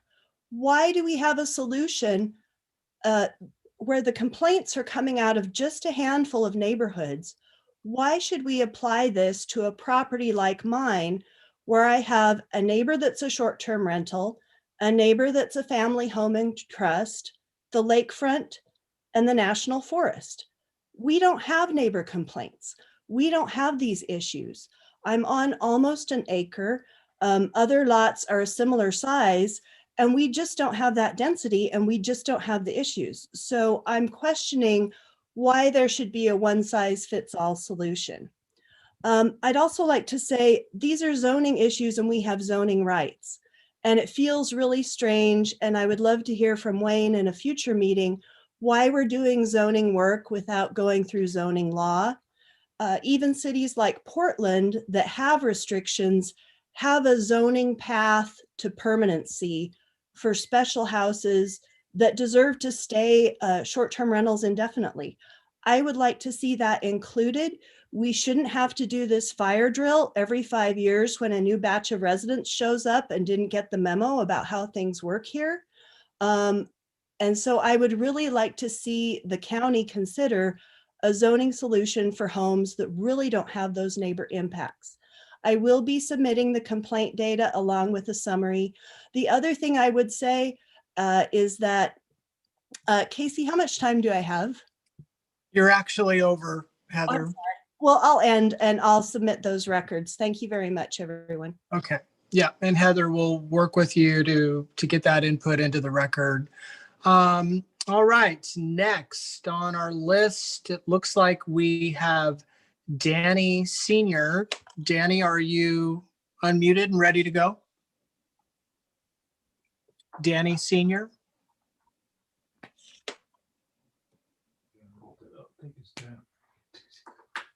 Danny Sr.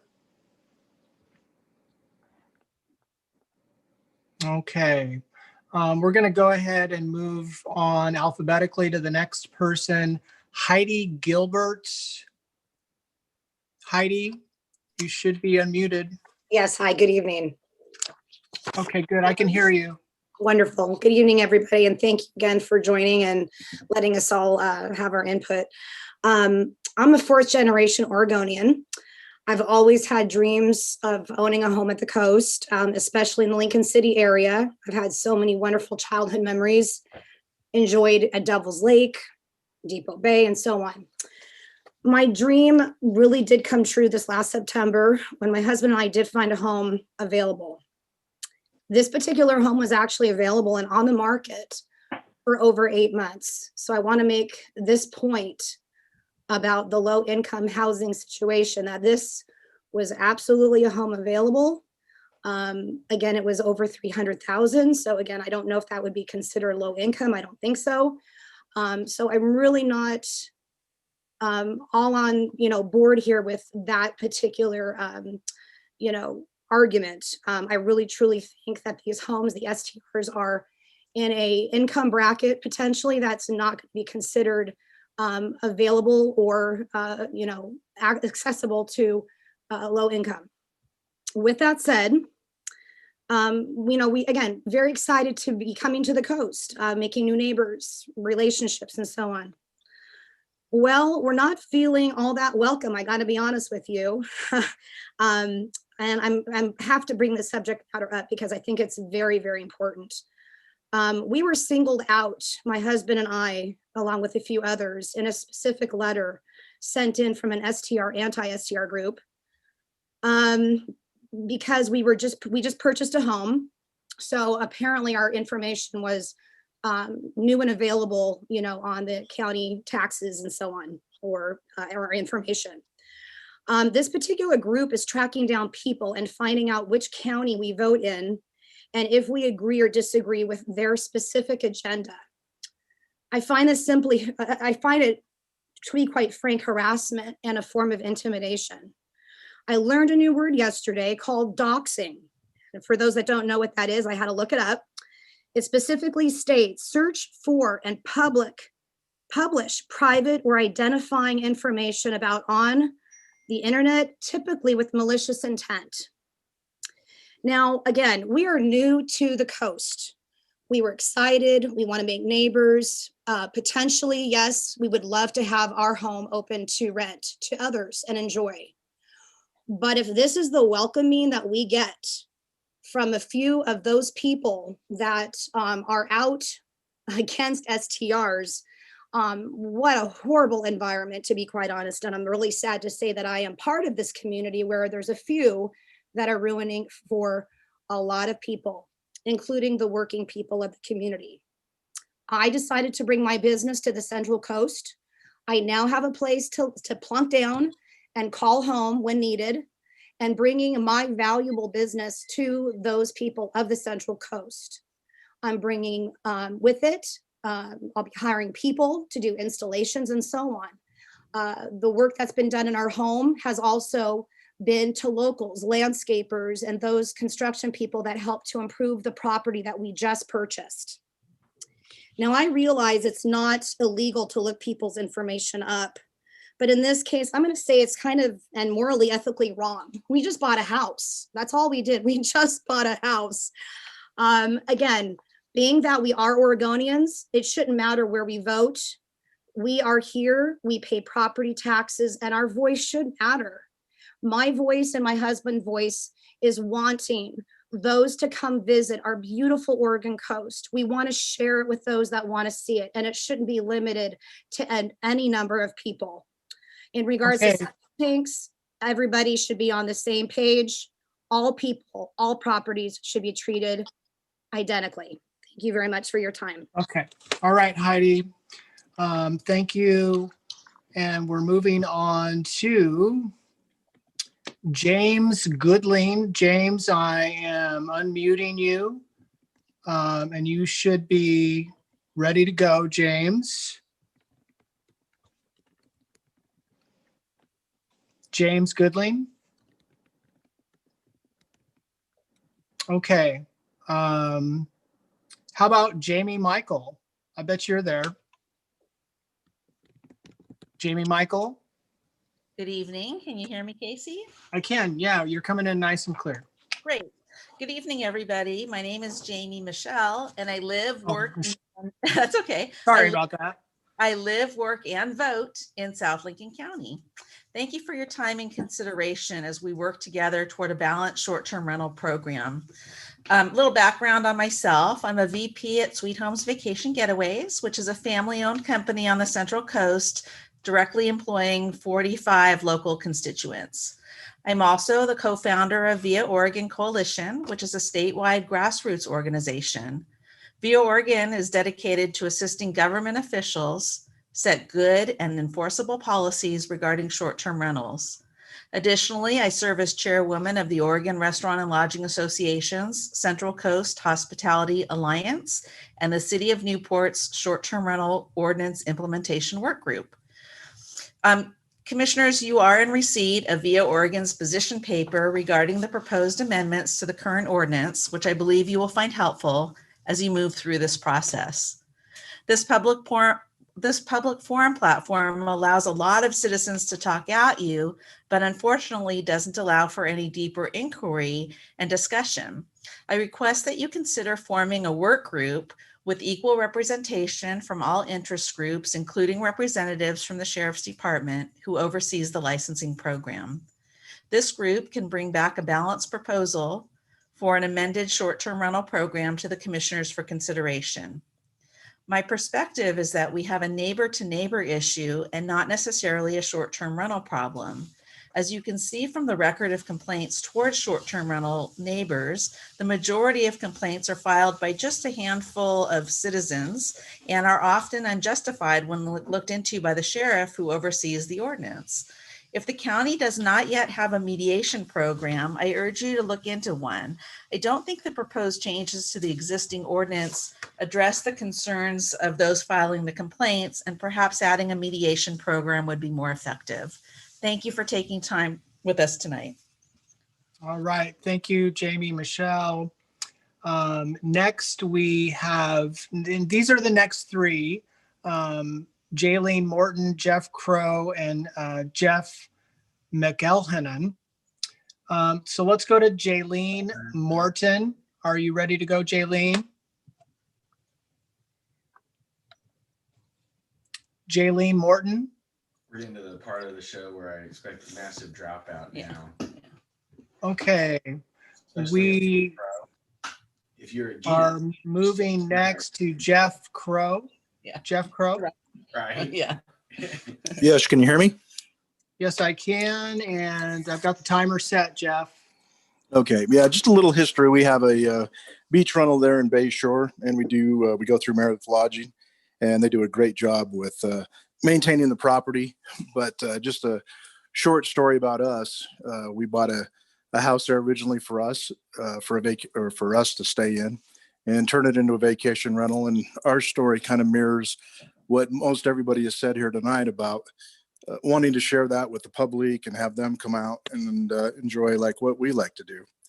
When we talk about the monies, you have to buy the house, all the maintenance on the house. I think it was when we originally bought it, it was probably a drug house. They had a lot of problems with it, but we went in, fixed it up, spent $30,000 just to get it where it's at. And, now we do it as a vacation rental. I give my phone number to the neighbors like a lot of you do. If you have a problem, please call. I have surveillance cameras outside my house, so I monitor, I know when somebody comes, when they go. If there's an issue, and we've never had an issue or a complaint, I would be the first one to call, Meredith and say, hey, I've got, too many people at the house or whatever it is, but I've never had to do that. But when it comes to, everybody talks about, I always do local, buy local, contract. Anything we have to do on the house is contracted, and we spend a lot of money there. And just personally, I've been going out to the coast for 27 years, and my wife and I go out 2 times a year. On an average, we spend $2,000 a week when we go out there. So $4,000 a year is what we typically spend. And I've spent over $108,000 just myself and my wife in 27 years. And that's not including all the maintenance for the house. That's not the upkeep of the house. That's not taxes. That's just what I spend when I go. So you take that dollar figure and you times, an average of whatever a person spends when they go out there to visit with restaurants and everything else, and you take that away with a vacation rental. If you think COVID was a problem, that's going to be a big problem when you lose that kind of income, and that kind of thing. So that, to me, that's not going to be good for anybody. And as far as putting a cap on how many weeks somebody can stay at your house, I don't agree with that at all, because you're basically telling the tourist, well, I'm sorry, you can only come out here, 2 weeks a year, and you're regulating, you're telling them when they can come and when they can go and stay at the house. So just, want to say thanks for the forum tonight. I think everybody's had some great comments, and, ours is very similar to everybody else. But again, it's an isolated problem, and I think they really need to go after the ones that cause the problem and fix those, and not lump everybody into one basket, because we're not all the same. So with that, just want to say thanks and go from there. Thank you. All right. Thank you, Jeff.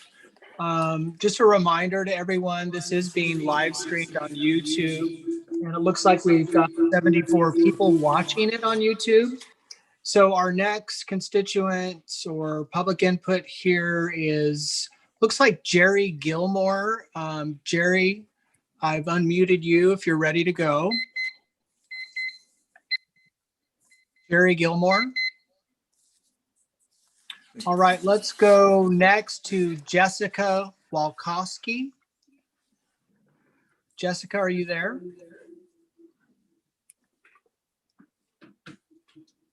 Jessica Walkowski.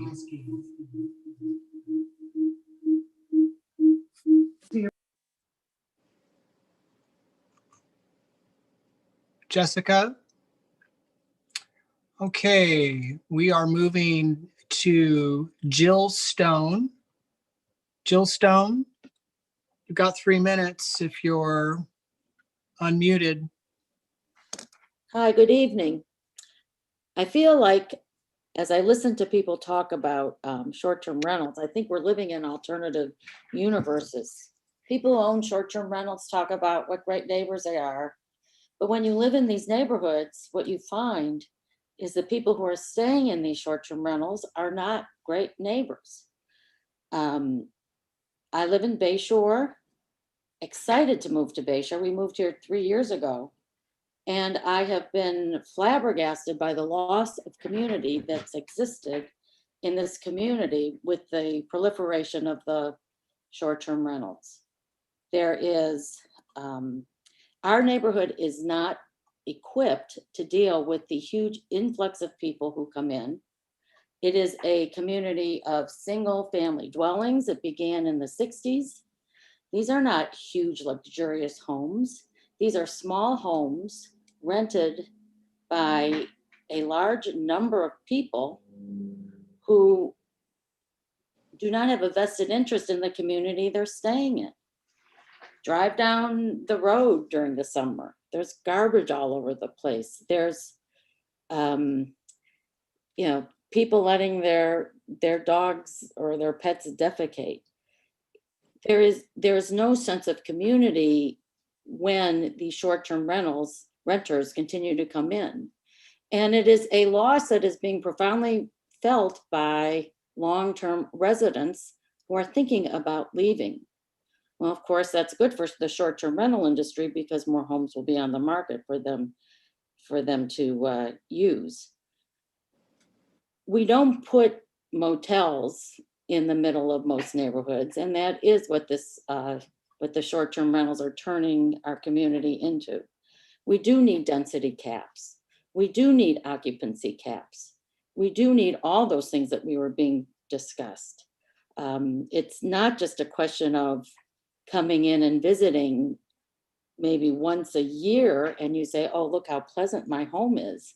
No, come here every day. The community is not what it was when we moved in even 3 years ago. And I am surprised at how quickly it was degraded. We welcome people to come to the coast, but our neighborhood is not equipped for so many transients. It just is not. So build your short-term rental homes. Build it in a mixed-use neighborhood. Build a home somewhere else where you can develop the kind of resort community that you want. But we are not a resort community. We are a neighborhood, and we want to stay that way. So again, I urge the ESER requirement. Annual evaluation is a good thing. If the county decides to create that requirement for everybody, so be it. If it's a good policy choice, it's a good policy choice. Our septics are old and they need to be maintained and inspected. They are not designed for 10, 11, 12 people. These are 2-bedroom homes, most of them. And so where do you put all these people? No, the septics need to be, the limitation on septic size needs to go hand in hand minimally with how many people can stay. Parking, there is no parking in Bayshore. People's driveways are blocked routinely. There's this money that supposedly, this big influx of money in the community cannot go to enough deputy sheriffs, obviously, because they can't be here all the time to issue tickets. Okay, Jill, I'm sorry to interrupt you, but you're over your time, okay? Thank you very much. Thanks for your input. I'm going to jump back up. I think Jeff McElhannon was missed. So Jeff, do you want to give it a shot? Compare the Bayshore plats with. Everybody, can you please mute if you're not talking? And Jeff, your turn. Jeff, are you there? Yeah, I'm not sure what's going on with Jeff, so I'm trying to. A reminder again that *6 if you're on a phone. I think that may be what people are having problems with, is unmuting. Yeah, I'm not sure what's going on there. Let's try again. Jessica Walkowski. Jessica, are you wanting to provide some input? Yes, please. Can you hear me? We can, loud and clear. Wonderful. I'm Jessica Wilkowski. I'm the Vice President of Operations for Oregon Beach Vacations, and I'm on here personally and professionally. We employ over 90 people in our local market through housekeeping, linen service, maintenance. So we're very much entrenched in our local community, and we've been locally owned and operated for over 18 years. I personally used to have a vacation rental for over 6 years in Lincoln City and now live here full time. So I understand from both sides, personally and professionally. While I can appreciate creating limitations for the number of occupants, I think where it currently resides is more than ample. When we talk about potentially decreasing it even further to 2, now we're even limiting parents with small children from occupying a room. Hotels are wonderful and they serve one specific purpose, but we're also allowing families to come and create memories and have vacations where they might not be able to afford 2 hotel rooms. And just echoing some of the other sentiments people have spoken about, for generations, people have enjoyed the Oregon coast. I think it's important that we continue to allow that. We do have after-hours support, so any of our owners do have additional support so that we can be good neighbors and good stewards in the communities we serve. And certainly appreciate you guys pulling this together, and happy to help continue to be a part of the solution without creating extra limitations. Thank you so much. Okay, Jessica, thank you very much.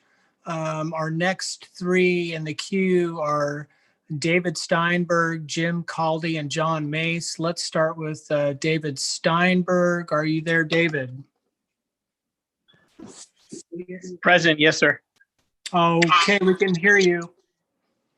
I apologize. I just got into the meeting, so I've missed the beginning of it. So I'll have to play a little catch up. But I just wanted to share my support and how our experience has been being an STR owner for the last 3 years and managed by the local company. And I have to say we've embraced and had wonderful guests and created magical memories for a lot of families that would have never had that opportunity to make it to the coast. And I want to also say thank you to our friends and neighbors in our community that continue to support us and continue to make our community and this experience overall wonderful and pleasant. Okay, and is that a wrap for you? That's a wrap. Okay, well, thank you very much. Next, we're jumping up to Jim Caldy. Jim, are you there? Yes, I am. Thank you. Okay, you've got a good connection. We can hear you. Excellent. So I have 2 points that I'd like to make before I get into the rest of my comments. The first is many of these areas are residential areas, and these are businesses that are coming into residential areas. And the point was made about zoning earlier, and I think that that's something that needs to really be considered, that these are residential areas. My second point is, why does someone else's right to make money outweigh my quality of life as a resident in South Beach in a desirable community? I kind of really don't understand that, that mentality. So to get into the rest of my comments, you know, I've lived in South Beach area for about 20 years now.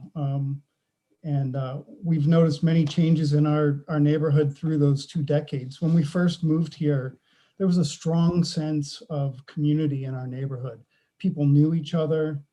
We knew all of our neighbors. We knew their dogs. We would say hello and talk to them for long periods of time. It was really great. There's a real sense of community. And at the time, there were only a few short-term rentals in our small subdivision, and that's changed quite a bit. You know, now almost every home, oceanfront home is an STR. That's about 10% of our community.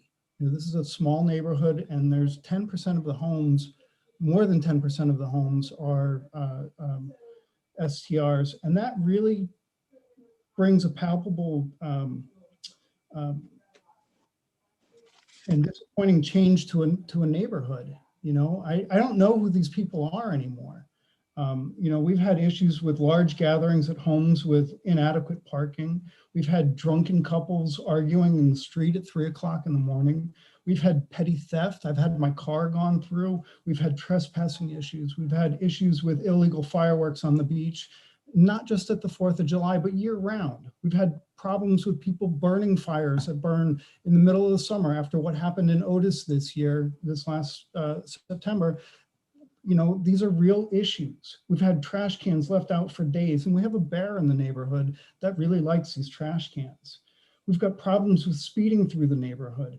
We don't have sidewalks, and we've got pretty deep ditches here in this particular neighborhood, and it's hard to get out of the road. We've got people whizzing down the road. We had a young kid who got run off the road on his bicycle today, not today, this last summer. It's ridiculous.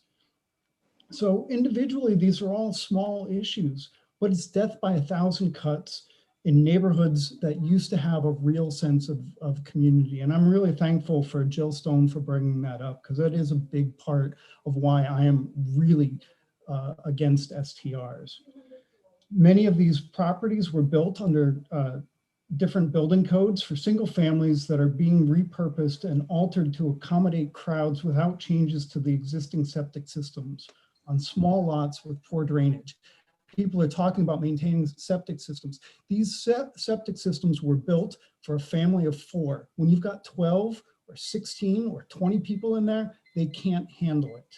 It's overwhelming. We've got one STR in our neighborhood paved over part of their drain field to expand parking capacity for their guests.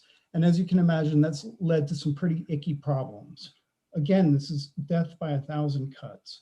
There needs to be a balance between the individual property owners and the community of the neighborhood. I completely agree with that. Jim? Yes, sir. We're over time, okay? Thank you so much. Jim, thank you for your comments. The next 3 in the queue are going to go in this order: John Mace, John Lynch, and Jonathan Tubian. Let's start with John Mace. John, are you there? I'm here. Can you hear me? Oh, yep. You've got a good connection. Okay, thank you for this opportunity. I would like to direct my comments to the author of an email I read this afternoon that was directed to Via Oregon.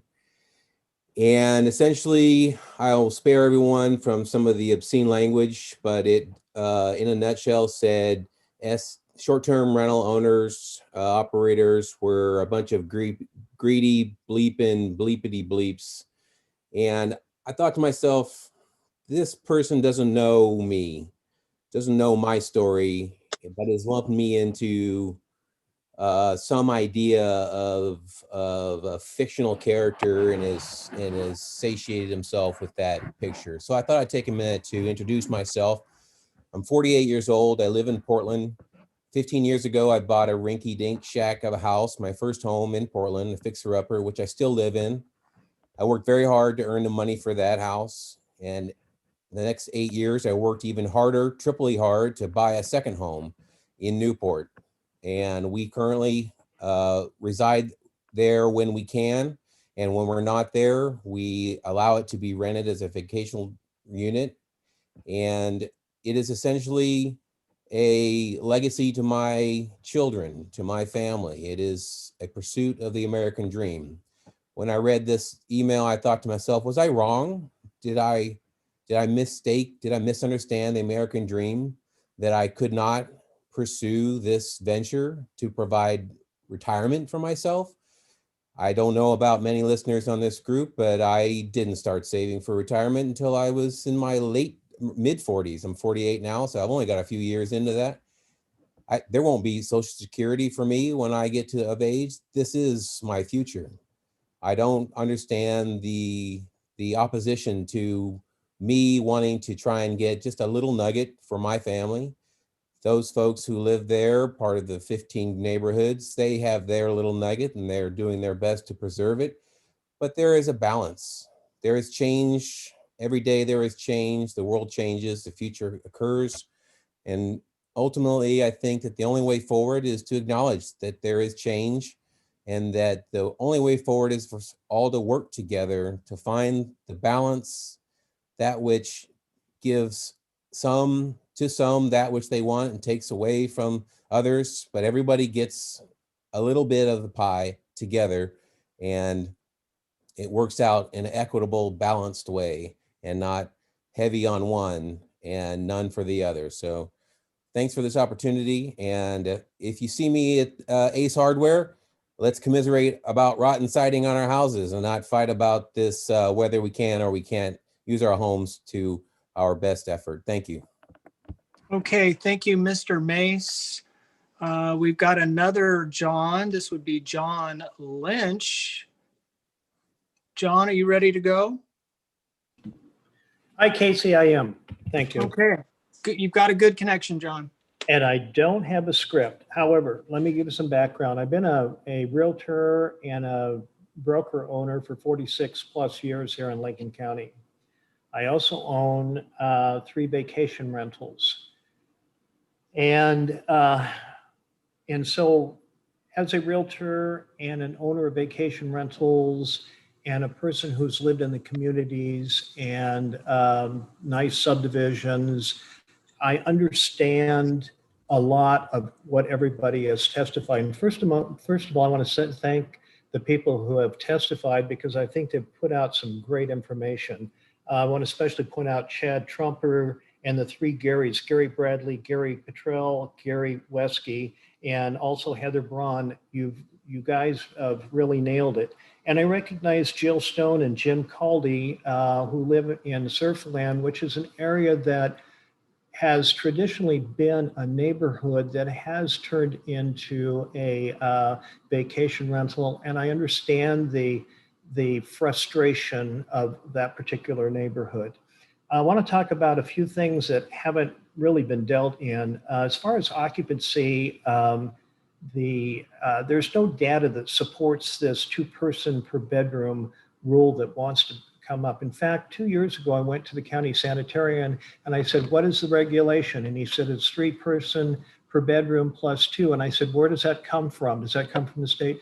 No, we've just had it for, ever, which is about 50 years. So they had 0 data when they put that rule in place, and now we're changing with zero data. And I agree with the people who say before we make decisions and changes, we need to be supported with actual data. As a realtor, moving on to the next subject, 50% of the calls that I get for real estate are for people that are going to retire in this county 3, 4, 5 years from now. They want to get a home. They want to generate some income during this transition period before they permanently retire. We don't have those now. Based on the moratorium and the fact that you can't buy a home, there are no vacation rental homes available. And so they don't exist. And my other input is that whatever you end up doing, and I hope that you don't change much, we have to leave it open for the next generation to absorb that vacation rental, or for that person to be able to sell it to somebody as a vacation rental. Yachts, which eliminated that, dropped their values, I'm going to guess 30 to 40% overall, because once you're a vacation rental and you sell it or change ownership of any form, it doesn't exist as a vacation rental anymore. I think that's a bad idea. I've been around since Cannon Beach did their vacation rental guidelines, which prompted Lincoln City to do it. They took 12 years to come to a conclusion on how they were going to regulate. And then that dripped down to yachts. Then it went to Newport. Now, all of a sudden, we're on the bandwagon in the county trying to create rules. I think most of the problems that we have had in this county are already regulated by rules and regulations. The poor people, though, don't have enforcement or anybody to talk to when they do have problems. And that is a subject that has not come up at all tonight. I think enforcement is the number one thing that we need, whether it be full-time rental or vacation rental in the county. So, and the one last thing is, I've never received a client that has come in that's bought a home that says, I need to sell it because I've got bad neighbors because of vacation rentals. Again, I've done this for 46 years. It's my perspective, but that's where I'll end. And thank you for my time.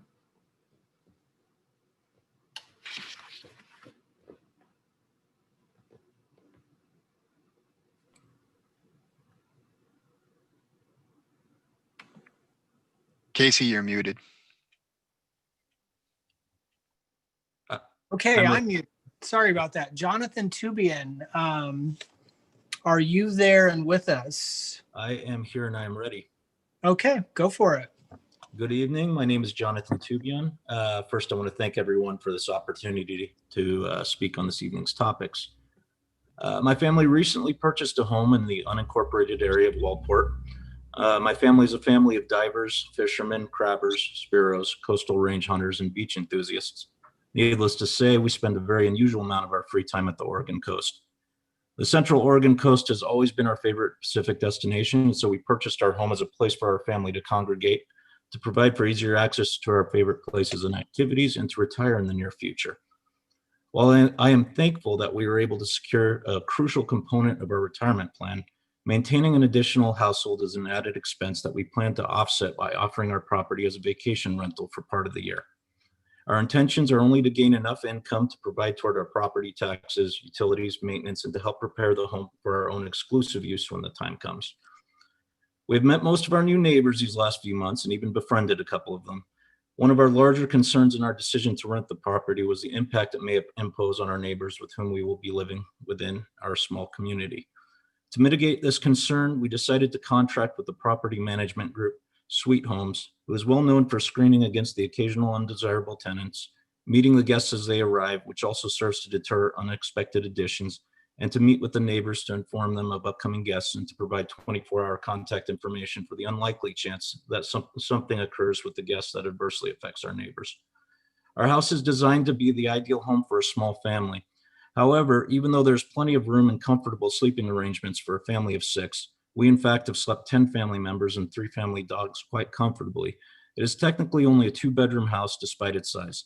This home was in fact recently designed and built to be a retirement home for a couple with room for their children and grandchildren to visit. Our intention is to rent this home primarily to families looking to spend time enjoying our beautiful area. An occupancy code allowing at least 3 guests per sleeping area would be the only way to allow us to rent to many normal sized families, our and our neighbors' preferred guests, even though the space is more than adequate. The other item of concern is the cap on licenses. The value of our home is well above the median value of homes in the area, and therefore would have very little impact on the affordability of homes in the area. I believe this is true for most short-term rentals in the area. In addition, with the financial impacts to our small businesses caused by all of the recent and ongoing restrictions placed on these businesses, this is a time in which we need to concentrate on economic growth in our communities. The money from guests that these rentals bring into the community will be a crucial component to what saves many of our community businesses. This is absolutely the wrong time to discuss limiting a revenue stream to our communities when so many businesses rely on the money brought by these guests. This is in addition to the millions of dollars in revenue from taxes and fees that would be lost. I'm probably running out of time, so I'm just going to thank everyone again. I appreciate this opportunity to speak. Okay, thank you, Jonathan. Next, and I apologize if I maybe repeat a few requests here, but Julie Pearson, you are on my list. Julie, did you have some comments?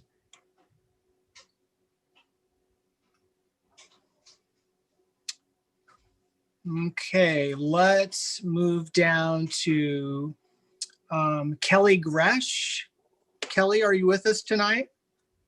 Yes, can you hear me? Yeah, good connection.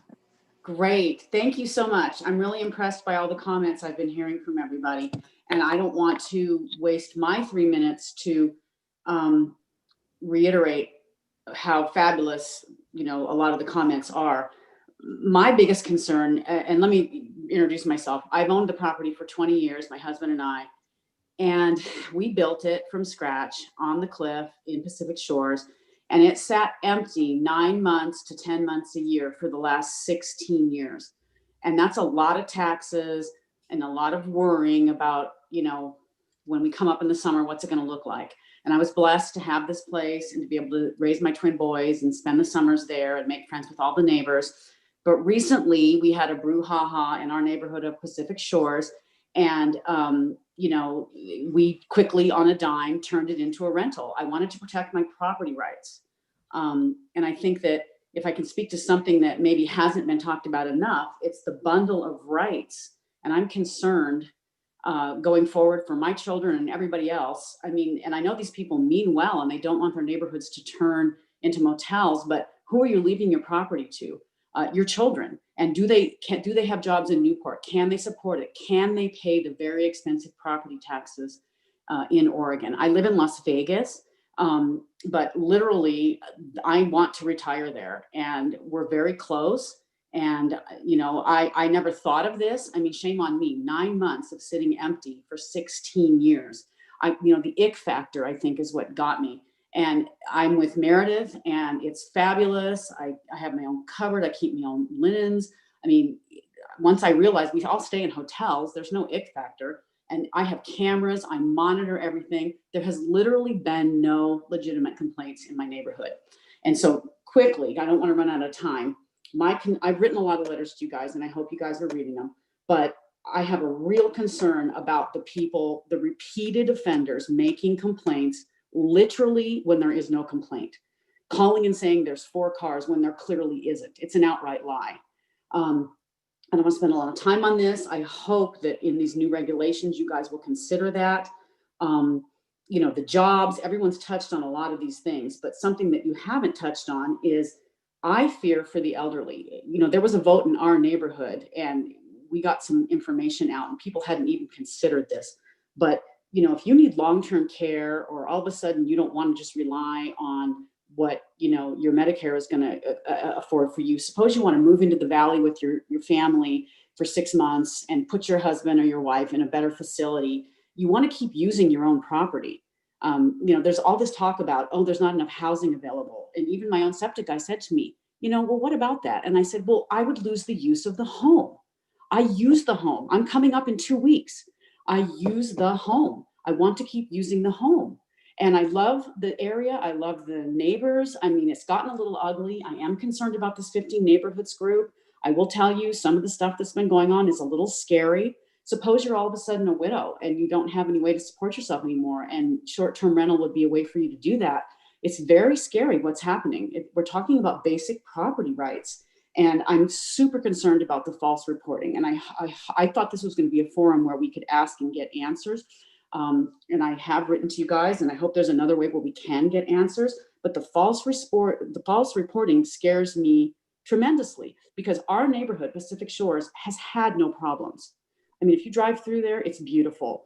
And I know that there's some real people having real problems, and I feel for them. And I'm all for what everyone else has said. Heather, Jamie, John, enforcement, work groups, all of this stuff is great.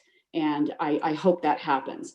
I think the reality is that there's some people that, need something to do. They need a hill to die for, and they've picked this 15 neighborhoods cause. And I think some of them are super impacted, and I feel for them. I dearly feel for them.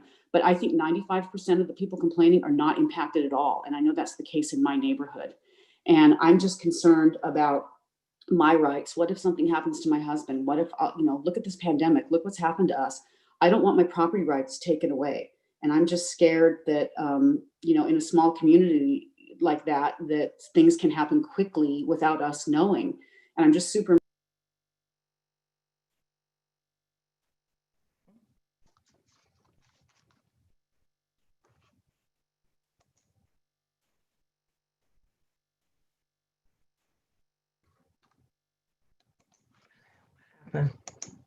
Moderator? You're muted. Moderator? Daisy, you're muted still. Sorry. Sorry, I muted myself again. I apologize. And Kelly, you were way over time. So we're moving on to Kenneth Guptill. Kenneth, are you with us? I am. Can you hear me? I can. Good connection. Go ahead, Kenneth. Hi, I appreciate your time. I'm third generation Oregonian, native Oregonian, and my daughter and I and my son-in-law bought a property, oceanfront property in Bayshore 5 years ago. And it was a property that was run down. It was disused. It was in need of help. And in 5 years, we have taken this property and upgraded it to one of the finest properties in the neighborhood. We've landscaped it. In fact, we're in Bayshore, and some of you may recognize it. It's the house that has the beautiful calla lilies in the springtime, starting about now, followed by crocosmia, which is gorgeous. And all the money that we've put into this property, all the money that we've received in rental from this property has gone back into the property.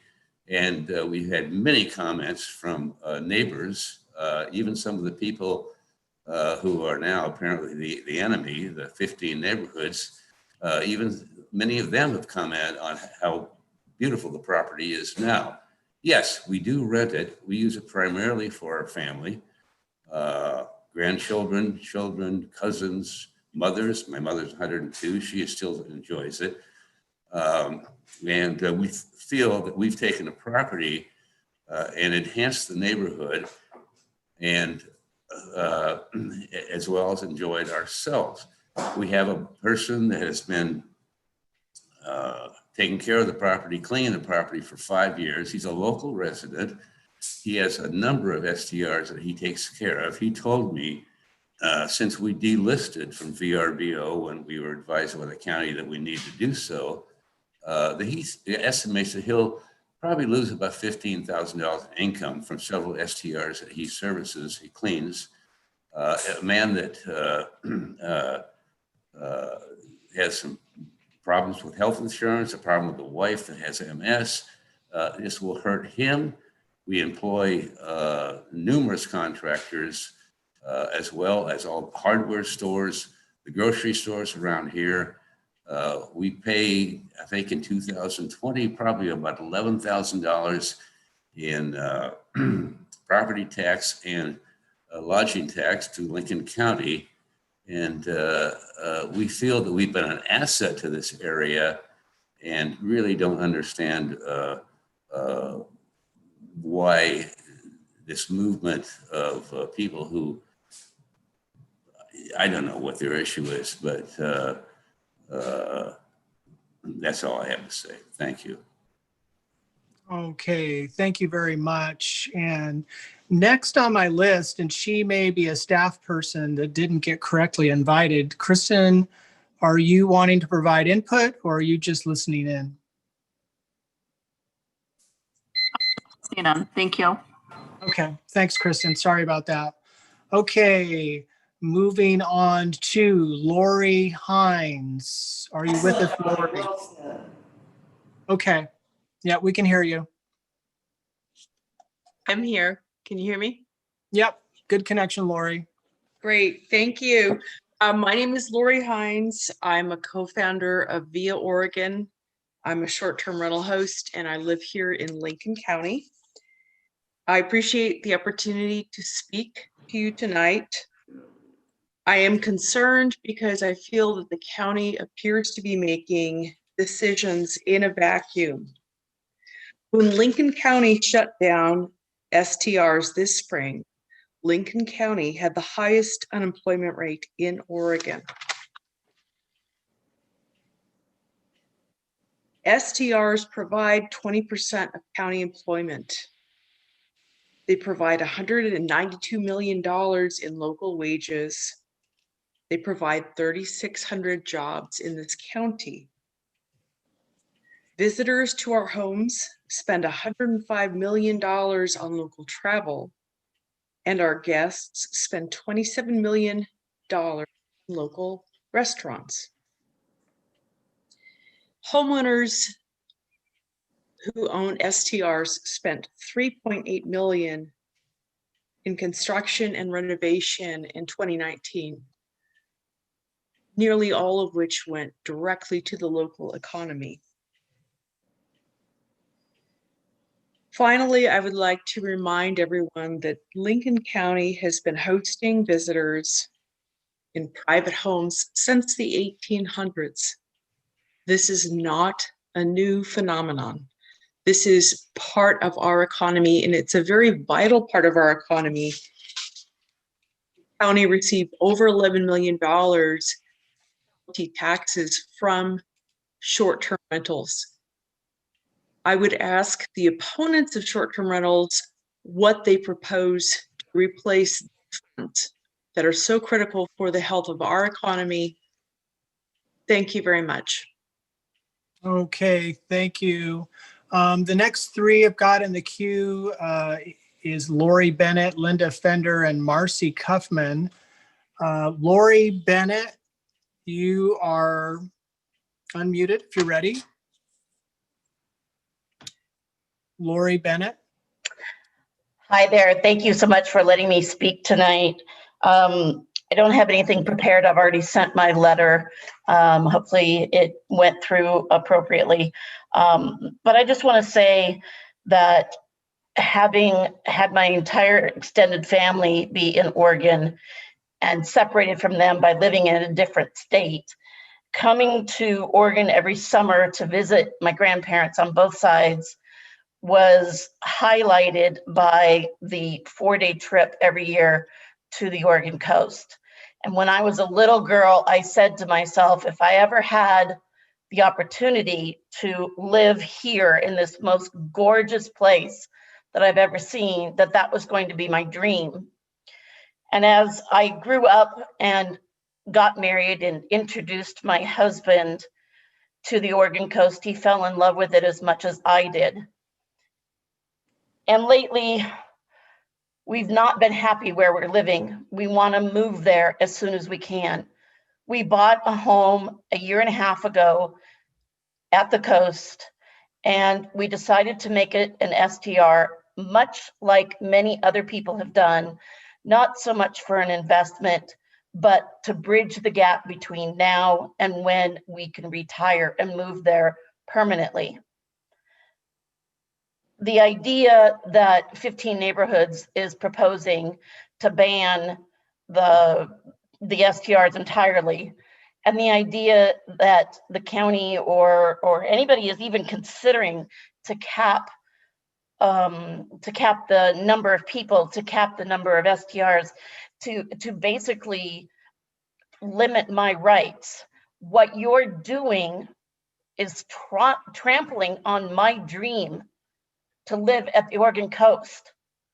And if things change drastically enough, that means we will either have to greatly delay our move to the coast or maybe even cancel that dream to live at the at the Oregon coast in this house that's got this amazing ocean view that everybody who sees it on video can't even believe that it's real. But it is real, and my dream is real, and I don't want anything to get in the way of my dream. Please, county commissioners, do not make any changes to my rights. We will continue to be good neighbors and good renters, and then we will move there, and it's going to be great. Thank you very much for letting me speak tonight. I appreciate the opportunity. All right, Lori, thanks for your input. Next, we have Linda Fender. Linda, are you with us? Yeah, I'm here. Okay, Linda, we can hear you. Well, thank you. I hadn't planned on speaking, so it was just kind of a mistake that my name came up, but I appreciate the time. Okay. All right, Linda, thank you. Next, we are moving to Marcy Kaufman. Marcy, did you want to provide some input tonight? Hey, yes, I would like to say that I think that it's been long overdue that the moratorium needs to just be lifted, and until we can get a new ordinance, then the commissioners should just allow the current regulations to go forward. I don't know why we need to wait anymore. There's people that would like to share their homes, and it's time. We don't need any more excuses. So that's all I have to say. I thank you for your time, and I hope everybody stays safe, and thank you for today. Okay, thank you, Marcy. Our next three lined up are Michael Kessinger, Monica Kirk, and Morgan Mann. Michael, are you with us? I am. Thank you for having me and letting me speak. I'll be pretty brief. It's been pretty educational listening to everybody speak tonight. Thank you guys for letting me speak. As a local realtor and a local that grew up here, I definitely see both sides of this. I'm definitely in favor of people being able to do what they like with their property in the county ordinances. Right now, it's tough to take money away from people. And as a realtor, it's been almost a year now since I've been able to sell a vacation rental in county limits with being able to tell them that they can get a vacation rental license. If this goes on until June, it's going to be a bummer until then. And if it goes on any after that, that's another summer of not being able to sell. And that just takes away property taxes from the county and money out of people's pockets and small businesses. So I'm in favor of the septic ordinances that you guys are talking about. And I just wish that we could kind of make this a little bit easier on everybody else and keep our property rights how they should be. That'll be it. Thank you for having me. Okay, Michael, thank you. Next, we have Monica Kirk. Monica, are you with us?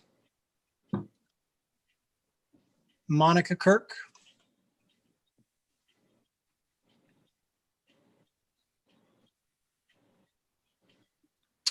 Monica Kirk. You should see a message asking you to unmute, Monica.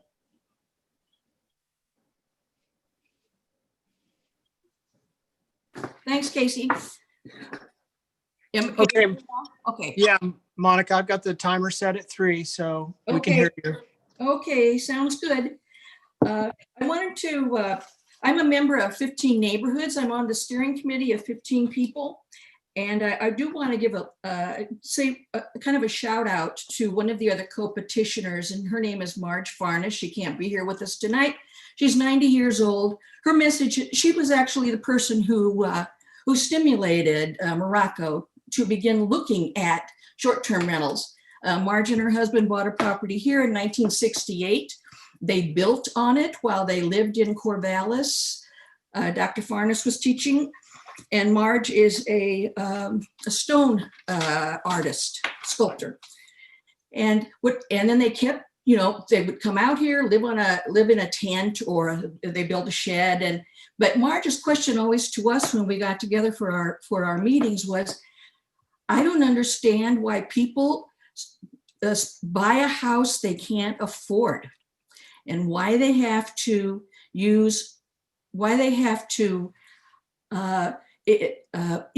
that's it. Why can't they be like me? Marge was born in 1930, different generation, but she has this sense of, and it's never understood, why people live beyond their means. Now, that's not what 15 Neighborhoods is about. 15 Neighborhoods is about community. And we think what I don't hear is that, or what people are not hearing from us, is that we're not opposed to short-term rentals. Our movement started because there were short-term rentals in our residential neighborhoods. Now, I think that we ended up with a lot of them over a period of about 3 years because the cities started ratcheting down on the availability of, on short-term rentals. They limited where they could be located, they limited density, and capped. So people then started buying. Realtors were characterizing the unincorporated county as the Wild West because, and this was told to me by a realtor who lives in Morocco, because there are no regulations. And she's not the only one. Other realtors have said that. But when she said that, I thought, wow, maybe that's the problem, that we aren't regulated. We don't have the same kinds of capping or location restrictions that the cities do. And so, and then that started people asking questions. And we actually, many of us met at the commissioner's chambers, and I've made some of the best friends, lifelong friends, I think, working on this in this particular issue, not trying to keep people away, but trying to bring people together, acknowledging the value of ensuring the integrity and the character of our neighborhoods and preserving affordable housing. Affordable housing doesn't mean Section 8 housing. It doesn't mean it means workforce housing, where people who work in the cities used to live was in unincorporated county, because the cities, in particular Lincoln City, was so densely populated, 40 to 45%, according to our short-term rentals, according to Representative Gomberg. So when you say, well, what is the issue with these people? I think that's it, that we're. Monica, I'm sorry, you're over time. Okay, that's fine. Thanks, Casey. Okay, thank you, Monica. Next, we have Nate Bowden. Nate, are you with us? Hi, Casey, I'm here. Thank you. Okay. All right, we've got a good connection and the timer's set. Okay, thank you, Casey. Yeah, I'm my wife and I own a property in South Beach, Newport, unincorporated county area, and we rent it out as a short-term rental. We live in the Valley and Oregon City, but we spend as much time as we can at the coast, as many people have said on the comments already. We enjoy all of the same things that so many others do about just spending time there.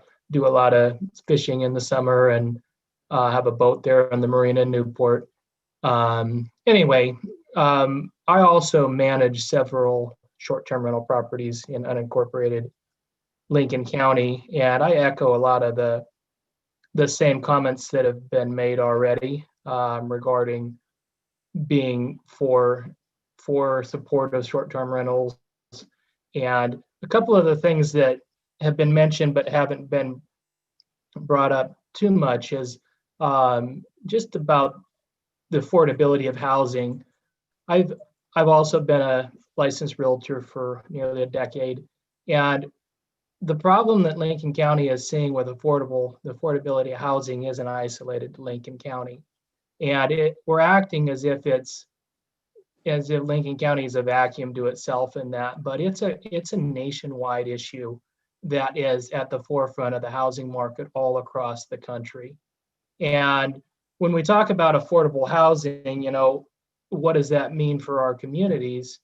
Well, in Lincoln County specifically, I mean, a lot of people have already pointed out that most vacation rentals don't meet the standard criteria of affordable housing. And so there's some sweeping issues that are roots of a lot of the problems that have been addressed related to short-term rentals that simply are much bigger issues that aren't being dealt with. And I think if we keep pointing the finger at short-term rentals and other things, like that, to say they're causing all these problems, I think that's a short-sighted and narrow kind of take on the subject. Another thing is related to that is just the whole thing about property rights that others have mentioned, and I think we're all saying the same thing on both sides. We want our property rights. The 15 neighborhoods group, as well as others who are opposing, have issues with the way that they perceive that the community is developing, or transient neighbors and things have treated the community and things. And yet those of us who own homes are saying we're trying to be good neighbors. We've never, out of the 18 properties I manage, I haven't yet had a complaint that has been more than just a neighbor calling me, and we've resolved it. And so I think that there's just a lot of underlying issues that could be dealt with on a much larger scale. And I think that the commissioners, as you guys proceed with any discussion further of regulation and all of that, we need to look at some of the bigger systemic issues and not just the micro issues that we're talking about here. That's all I really have to say. Thank you. Okay, thank you, Nate. I'm going to jump to the only phone number I see. It's a 921 number. So the person that's calling in on the phone, you're unmuted. Are you with us? 921 number. This is Erin. I spoke earlier. Okay, Erin, thank you. Okay, jumping ahead to, these are our next three: Pam Crow, Peter Briggs, and Rafi Ali. Pam Crow, go ahead. Pam, are you going to speak? I've actually got two Pam Crows, so I'm trying to unmute both, Pam.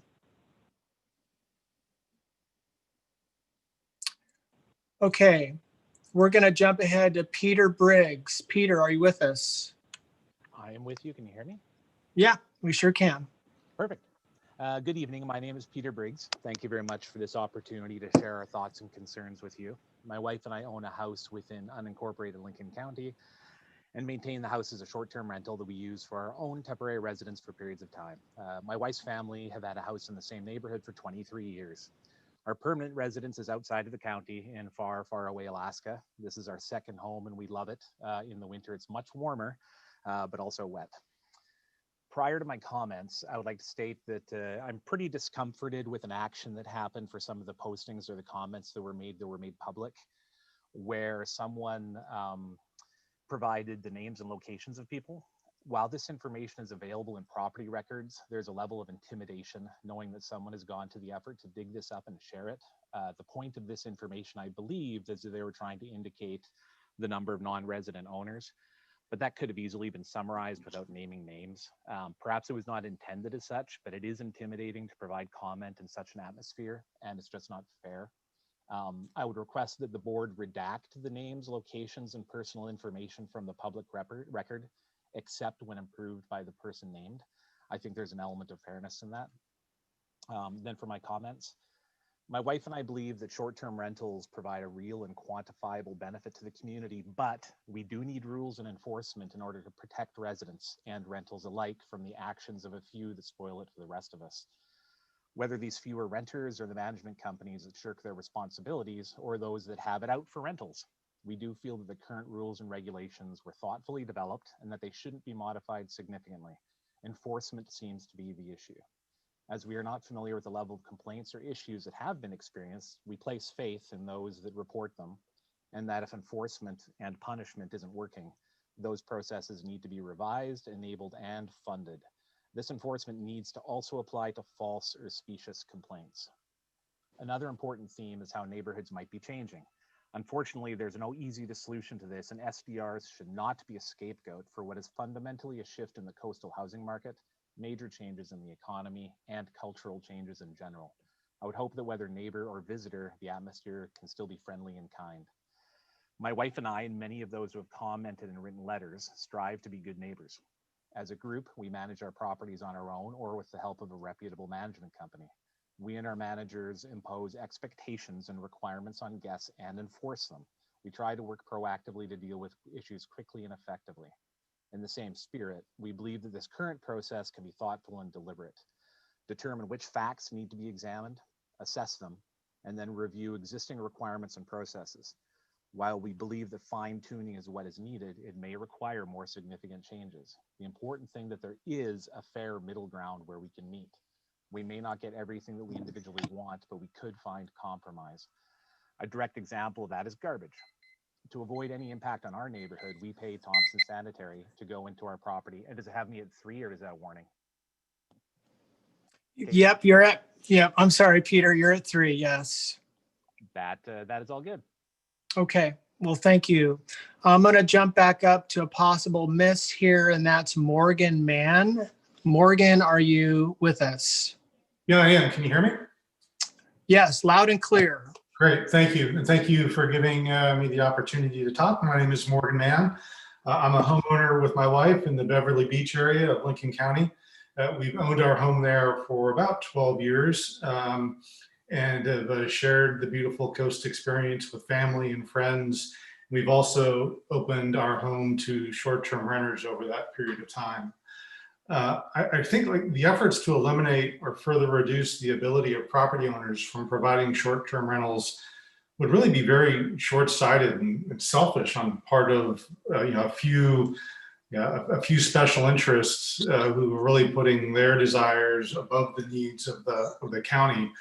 I really believe that where Lincoln County is economically, given its record unemployment, the highest unemployment in the state, and that's not just this one reporting period, but consistently, we should think about how we go about providing living wages for the residents of Lincoln County, not just retirees, but for young people who want to grow and live their lives there with their families. And we're an older family, so it's not about me, it's about, frankly, the younger generations. But sustainable and responsible economic development and growth really must be a critical part of the STR policy.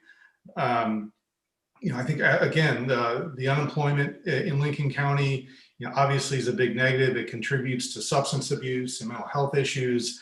Let's improve employment, not hurt it. Reducing a critical stream of tax revenue and tourism dollars into the local communities will only hurt residents more and make local businesses suffer more. It really breaks my heart when I drive down PCH and I see storefront after storefront closed, or even when I drive into neighborhoods and homes becoming more and more dilapidated. And that's not because of STR, that's because of the economic environment that surrounds us in Lincoln County. My family, friends, and renters spend thousands of dollars a year enjoying the wonderful restaurants that are open, the shops and attractions of Lincoln County. And then on top of that, I spend thousands of additional dollars a year with local tradespeople and contractors to maintain the property. We have a strong relationship with the community and want to be longtime owners and eventually full-time residents in the neighborhood. Why are we putting this revenue stream at risk? Not for me, but for the county and for local residents. Let's focus on helping them with employment and business opportunities and supporting tourists who want to experience this beautiful part of the state. Thank you. All right. Thank you, Morgan. Next, we have Rafiq Ali. Are you with us? Can you hear us? I can, yes. Well, first of all, I'd like to say thank you for letting us speak. And the people who have been communicating tonight have exceptionally put across the point that vacation rentals are clearly an important economic asset for the area. I also want to bring up the point of vacation rentals, the devil you know versus the devil you don't know. Some of those who have homes near vacation rentals have gripes with renters who they claim have too many cars or too many guests. They say they generate too much noise or too much trash. Local jurisdictions have gone to great lengths to assuage their fears and address their complaints while maintaining a limited number of short-term licenses. They have heavy restrictions, fees, and taxes that keep the tax collectors out of the pockets of residents, and that's for road work and other municipal projects. Short-term rentals are the devil you know. Short-term owners are highly motivated to follow the rules and maintain their property. Neighbors have tremendous leverage over them to keep them in line or have them face fines and possible license revocations. Private owners have no such motivation. The family beach home can bring the same issues minus the oversight and revenue generation that comes with a vacation rental. That's the devil you don't know. Beach houses have always been a draw. Neighborhood disputes over noise, trash, and parking are not new and not exclusive to vacation rentals. Big disputes erupt that cause people to move.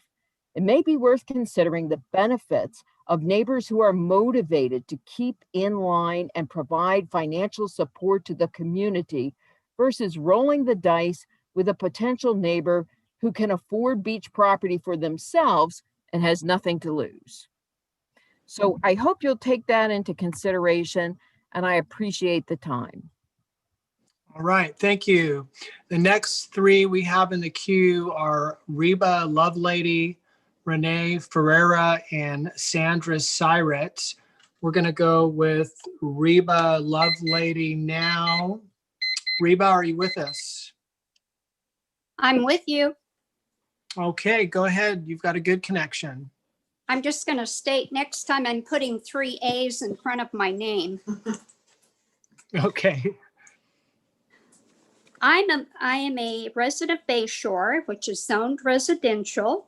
We do have some commercial areas in our neighborhood with a hotel and a restaurant, but we've been inundated with over 100 vacation rentals in our residential areas. It's been a really bad last couple of years with the rentals. They've gotten way out of hand with fireworks, guns going off, fights, drunken parties. Anyway, it's not been fun. And I guess I've been listening to everybody, and I understand as a vacation rental owner, you have rights. I own a vacation rental myself. The difference is it's in a vacation zone, a tourist zone. It's not in a residential.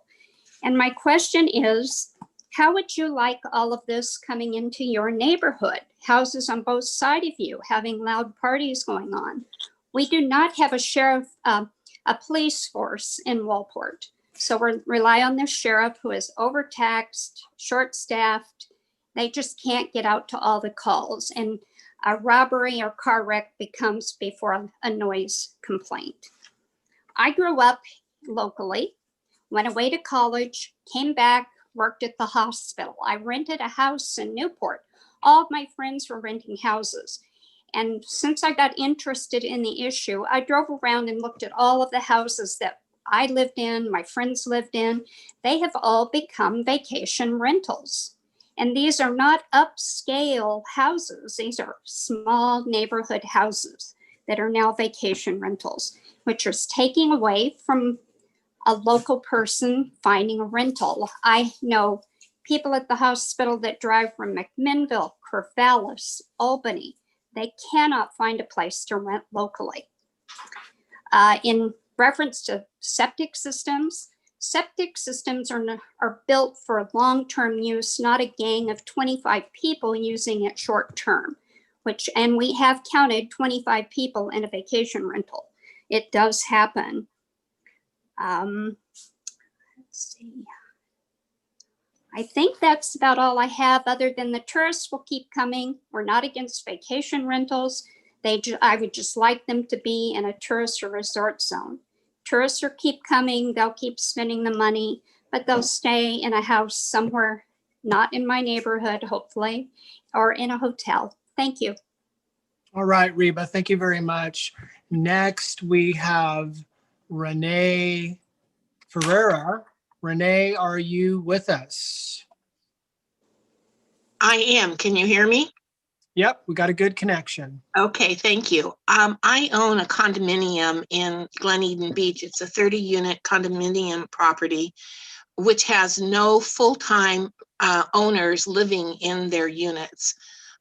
They're all either short-term rentals or they're used as vacation sites for the owners. I understood that this type of property was going to be removed from the short-term rental licensing requirements, but there was nothing in the summary of the changes in the regulations that was made at the beginning of this meeting that addressed that. And I'd like to know if that is in fact the case.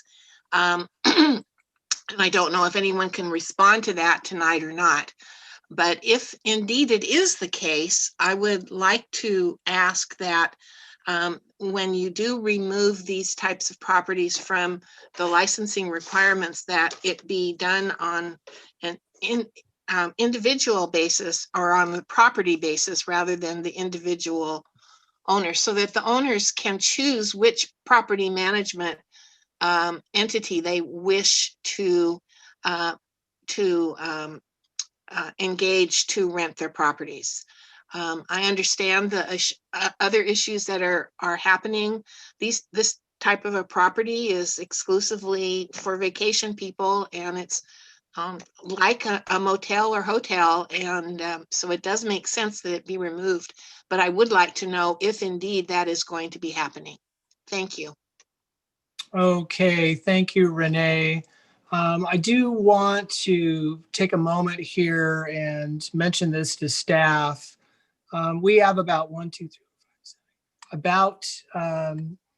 9 people left to go, and they are, with those many people left in the queue here, they are requesting an extension. So I'm proposing that to staff.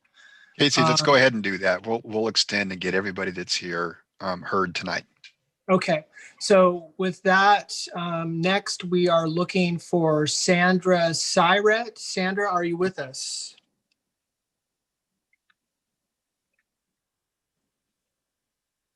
Sandra. No, Sandra Syret, I'm going to be another shot here, asking you to unmute.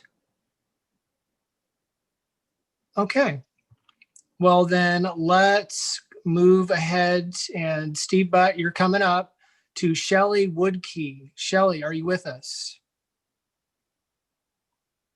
Hello there. Can you hear Hi. me? Yep, good connection. Right on. Thank you. Thank you so much. I am a resident in Bayshore HOA subdivision.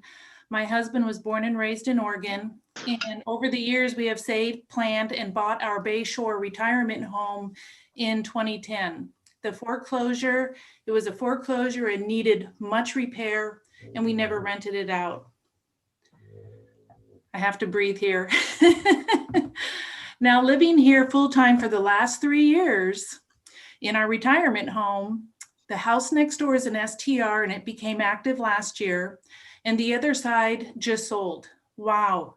We could not forecast the increase in the STR in a residential area. Like, where are my neighbors now? Did not anticipate our retirement residential area to be turned into a short-term rental area. In Alaska, we lived in a borough, and it's kind of like Lincoln County. And the HOA that we lived in designated residential and commercial areas, and we coexisted. The commercial zone was for long and short-term rentals, businesses, daycares, medical, and fire department, which have high traffic, while maintaining a residential area for school, for the families that are school-age children, had a playground, parks with low traffic. And we coexisted in the planned zoned areas in our community. Now, many situations with STRs, but last year we had one. It was a STR teenage boy. He accessed our backyard, jumping their deck rail, and picked up our small dog. And that was a scary time as they confronted my daughter, who was home alone. She texted me and told me what was going on, and I told her to go inside and lock the door. At times, the vehicles and boats are in overflow, and they overflow into our driveway. Someone mentioned about enforcement. Well, you know, hotels and motels offer security, but does the STR provide their own security? That's just a question. The septic tank and leach field, it all has, those are two separate areas. They have an age, a condition, and a stress level, and it is vital for health and safety. And this health and safety is for everyone. It's for all of us. It's just not the STR versus residential. There should be a standard industry occupancy based on the septic tank and leach field health. The contact information and signage. It varies by size. It would be really nice to have a consistent size, a consistent location, and consistent readable word size, which would be nice to have consistency next to the road, with reflective to read at night on both sides of the sign, showing the number of vehicles, the capacity number, and parking vehicles for that home. Now, the transfer and renewal of license is, I would like to suggest, you know, just keeping it open, because I'm not saying yay or nay, but to apply new each year and have a lottery based on density for Lincoln County and the residential areas and the neighborhoods. You know, you register for a local tax authority before marketing the STRs through an online exchange site and through the property management, maybe provide better data, would provide better data for Lincoln County to follow those tax dollars. Since 2010, an STR spending money in Waldport, okay, I tell you what, Waldport has no new restaurants, no new coffee shops, no new bars, no new entertainment, no new liquor stores. I don't even see no new clothing or shoe stores, but I did notice an increase in STRs. I have to breathe here. Maybe Waldport has a plan, I'm not sure, but changing and including zoning areas to commercial and mixed use, then the STRs could create an increase in commerce with ample parking, the boat parking next to the dock, new restaurants, new bars, a new liquor store, new music venues and art galleries may start popping up, and they will be near the medical, pharmacy, and the police department. In 2016, in 2020, Shelley, you're over time. Oh, I respect that. Thank you so much. Okay, thank you, Shelley. Appreciate it. Next, we're going to Stephen Ames. Stephen, are you with us? Yes, this is Steve Ames, and Steve Ames. Okay, yes, got it. that's fine. Thanks. I've owned a home in Bayshore that I've used as a short-term rental since 1996, and you know, we do agree with the present limitations on how many people per bedroom, and you know, we're happy with that. I think it would be short-sighted to make it less. You know, we did have to replace our septic system in the past, and that's because it had a steel tank and it collapsed, and all these septic systems do have a limited life. And so I don't think we need to have inspections for every septic system every year. I think that's burdensome for everyone. And if it was required, it should be required for everyone in the county. The signage was required, about 3 years ago. And then I think it's, made people, think there's a lot more STRs than there have been. I do think some STRs, there's a greater amount, but there was also a lot more economic depression in the past. And there were a lot more homes that weren't even used. They were in foreclosure, and so there's always growth issues. And then a lot of the complaints are about enforcement, people speeding. That's not just the people who are renting, it's local people. And then issues with garbage. It is difficult with the wind. Sometimes things get out of hand, but we provide appropriate garbage service, and so I don't think that's a problem. We don't have people with 25 people. I think if that's a problem, we would want you to contact Meredith Lodging, and that's who is doing our management, and they would take care of it. I do believe the STRs are important for people not to have a lottery every year. That would be not fair. A lot of people, it takes a long time to be able to afford a second home, and having that added income allows it to be more affordable. It doesn't cover itself for a long time. So I just think that parking, if people are parked in front of your driveway, maybe you need to get with a towing company and have those vehicles towed if that's appropriate. I think talk with the sheriff, talk with towing company, and have some sort of agreement. But if parking issues, there are parking laws, and they should just enforce those. So I think it's more of a problem of enforcement. Thank you. All right, Steve, thank you very much. Next, we have Steve Butt. Steve, are you with us? I am. Can you hear me, Casey? Yep, good connection. Okay, thank you, Casey. Thank you, Council Belmont, and I'd really like to thank the commissioners, Commissioner Jacobson, Commissioner Hall, and Commissioner Hunt for the chance to speak with you. I know we've all been here 3 hours, so I hope that we haven't gotten overloaded, and that there's still a chance to kind of look at what we've heard in the last 3 hours and then step forward on what that means. I've appreciated the chance to listen to the voices of dozens of people, primarily folks with STRs that they own, operators, and they've made a lot of interesting points.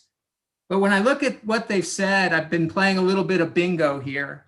I've lost count of the number of times folks have talked about the income from their properties and the business of their properties, and how important it is that these regulations don't in any way compromise their ability to make money. That they've been pitching it in an almost altruistic frame, that it's in the county's best interest to let STRs make money so they can pay taxes. But that's a false economy. It's a zero-sum game. Those homes pay taxes, whether it's owned by a resident or an STR. They're going to be paying different taxes, and they're going to generate those incomes. And tourism is always going to exist. Whether those people are staying in STRs or motels is driven by a different economy. People in today's internet society go to the STRs because they can put more people in a house cheaper than they can in a hotel. And they turn that house into a hotel in the middle of a residential neighborhood. And that's why residential folks who are calling in, such as myself, are trying to make sure that you're sensitized to the problems that we're having. People are making money at the expense of our quality of life. And the county and the commissioners thought of this decades ago when they framed the zoning regulations and said R1 and R1A is for residential neighborhoods. It's for single family homes. And we've strayed away from that. And in pursuit of the almighty dollar, we've strayed away from that and said, oh, well, you can make some money and pay some taxes. But these are fundamentally businesses that don't belong in residential neighborhoods. And when they are in residential neighborhoods, the residents, the people who live there, like myself and like the other folks who've made comments, have to deal with those problems. I don't want to have to pick up the phone and have cars towed. I don't want to have to call the sheriff all the time. I want residents and I want neighbors who care about me, not people who are just trying to get into the county cheap, load up in a house and avoid paying a motel. That's why we have zoning regulations. So in addition to the excellent improvements Council Belmont talked about to limit the number of folks and limit the problem, I would really ask that we take a hard look at just limiting STRs in residential neighborhoods, period. You've heard that these problems are all happening in residential neighborhoods, and that's why, like oil and water, these STRs in residential neighborhoods just don't mix. And that's why we've had zoning regulations for dozens of years. So thank you for the opportunity to speak. I want to stay under my 3 minutes. I don't want to hear Casey's bell, but I really want to thank the commissioners, Commissioner Jacobson, Hall, and Hunt. And I ask you guys to move forward on these regulations and look hard at the impact they have on our quality of life. All right, Steve, you just made it. Next, we're going to Sue DeFranco. Sue, are you with us? Sue DeFranco. I have two Sue DeFrancos, so I'm going to unmute both. Sue. Okay, Taj Richardson. Taj, are you with us? I am here, Casey. Thank you. Thank you, everyone, for the time tonight. I am a employee of Vacasa, and we have a lot of vacation homes in Lincoln County, as well as up and down the coast. I don't want to spend a lot of time talking about Vacasa tonight, although we do employ a lot of people in the county. And I have also been a licensed real estate agent since 2008 in Lincoln County, so have benefited from helping homeowners buy and sell vacation rentals in my time in the county as well. Actually, I want to focus more on the idea of being the neighbor in a residential neighborhood of vacation rentals in Glen Eden Beach. On my street, I'm across the street from 2 vacation rentals. And if I go around the corner, there's another vacation rental. And if I were to walk around the block, there are 3 or 4 other vacation rentals. And I have never, ever had a problem with any renters that have stayed in those vacation rentals. On the Oregon coast, the average occupancy for vacation rentals is roughly 50 to 60%. So roughly 120 to 180 days a year, give or take. There might be people staying in the home that are not the owners. And as me and my family are walking through the neighborhood, we see the families, and more often than not, they are families enjoying the homes and have a pleasant wave, a pleasant hello as we're walking down to the beach. And it is extremely neighborly. So I think it's a little bit of a misnomer when people say that vacation rentals don't create the fabric of our neighborhoods. That is not my experience as a resident of the unincorporated Lincoln County neighborhoods.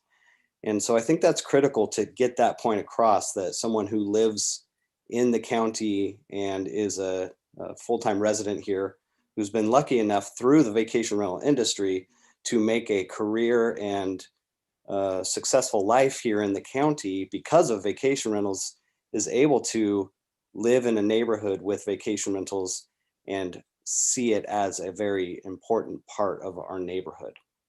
So I think that's a point that is worth noting, and really everything else has been wonderfully covered here tonight. So that was the one point I thought was worth making. Thank you very much. Okay, thank you, Taj. Moving on to Todd Bennett. Todd, are you with us tonight? Yes, thank you for extending your time so I could talk. You bet. My wife and I bought a second home in Seal Rock. We are from Oregon. always had the dream of getting back there eventually, but in order to make a living, we live in Boise. And we've owned this home now for a couple years. In listening to all of the comments on both sides of this issue, the one thing that I've come to understand is there's a huge diversity of situations out there and experiences out there that would make it very difficult to impose sweeping ordinances to cover all situations. It seems to me from all the comments that the residents in these quiet retirement communities seem to be the individuals who have some of the most negative experiences. And if there's a vacation rental there, a 2-bedroom house with no parking, and they're packing 20 people into that, I feel their concerns. I think that those concerns need to be dealt with on the homeowners association level or within their local community level, instead of applying sweeping legislation that impacts our house, which is a beachfront house right off of Pacific Coast Highway in Seal Rock, that is not in a neighborhood. It doesn't follow a lot of the complaint issues that people have brought up. In our area of beach, there's 3 house types that we've noticed. There is the vacation rental, and there's a few of those. There is the private homeowner, and there is the long-term rental. And by far, the vacation rental houses are the most well-maintained of all of them. There's a huge incentive for owners of vacation rentals to maintain repairs and keep everything in good working order, because if they're not, then they don't get those renters in there. The second category of long-term homeowners, those houses oftentimes are sitting vacant. And I've talked to some of those owners, and they come over to the coast once or twice every couple months. And the rest of the time, those houses are empty, and there's no revenue being spent in the community. And then the third category, long-term renters, those are the houses that are in the worst condition, junky yards, lots of cars in the neighborhood, garbage, that kind of thing. And I think the reason for that is just a lack of oversight. And there's, the owners of those properties aren't as involved. And the renters who are in there have a lot of residential rights that that it's more difficult to evict them. So my big concern is the sweeping legislation that's being considered here, because I think that we need to be looking at these houses individually, such as size and limitations of occupancy. We don't want parties at our house either. That's why we manage it, and we do hands-on management. And the people who come to our house, they're not going to go to a hotel. They look specifically for beachfront houses, and they look all the way from California to Washington. And they're not going to, if they can't stay at my house, they're not going to opt for the hotel in the town. And so you need to understand that you are potentially cutting off a revenue stream. Thank you for allowing me to talk. Okay, Todd, thank you. So I believe we have about 2 left. When we get through these last 2, I'll let staff let me know if maybe there were others that were missed. But we're jumping to Tracy Crouthifer. Tracy, are you with us? I am. Can you hear me? Yeah, good connection. Great, thank you. I'll be really brief. My husband and I own a home in South Beach that we have used and rented out as an STR since 2013. My concerns with the regulation changes being considered tonight and into the future, they echo much of what you've heard already, so I'm not going to repeat that. But I would just urge you to think about whether the concerns that are being raised are truly attributable to all STRs, and whether the changes you're proposing are actually addressing those concerns. From what I've heard in this meeting, instituting a neighborhood mediation program would go a long way toward resolving many of the complaints. And that's really all I have to say. Okay, thank you, Tracy. I believe I may have skipped over Larissa Peterson. Larissa, are you there? Is that true? Did I skip you? Larissa? Okay, Mr. Belmont, our panelists. Oh, is that Larissa? Yeah, it is. Sorry, Casey, can you hear me? Yes, I can now. My apologies. Yeah, go ahead. Oh, that's okay. I'll be brief. Yeah, I also work for Vacasa, and so there's so many good things have been said here tonight, obviously, about the impacts on local jobs and revenue and local businesses, and of course the TOT back to the county. But the unique perspective that I wanted to bring to the table here is just that we obviously represent a lot of homes along the coast, and I have the privilege of working with vacation rental homeowners every day, and I can tell you that our homeowners treasure the area, like so many have said here, and they understand the responsibility they have to the community by offering their home as a rental. Many of our homeowners live in their homes part-time, as so many have said. So these homes are not being rented out 365 days a year with endless parties, and they plan to retire in their homes. So they take good care of their homes and they positively invest in these homes, as so many have said. And notably, again, what people have said here is they strive to build good relationships with your neighbors. If you're going to move to a home down the road, you want to have good relationships with those neighbors. So I just wanted to bring up those points and just to continue to echo that, what these homeowners really like and what their stories are. And then, to Taj's point again, a lot of our homes, because they're frequented by their own homeowners so much, the occupancy sometimes is just half of the year. And just to kind of give you some perspective on that, hotels, as the gentleman before me said, don't really supplement what these guests are after. So many of us as guests enjoy homes because they represent a unique and beautiful way to travel to an area, to share time with family and friends.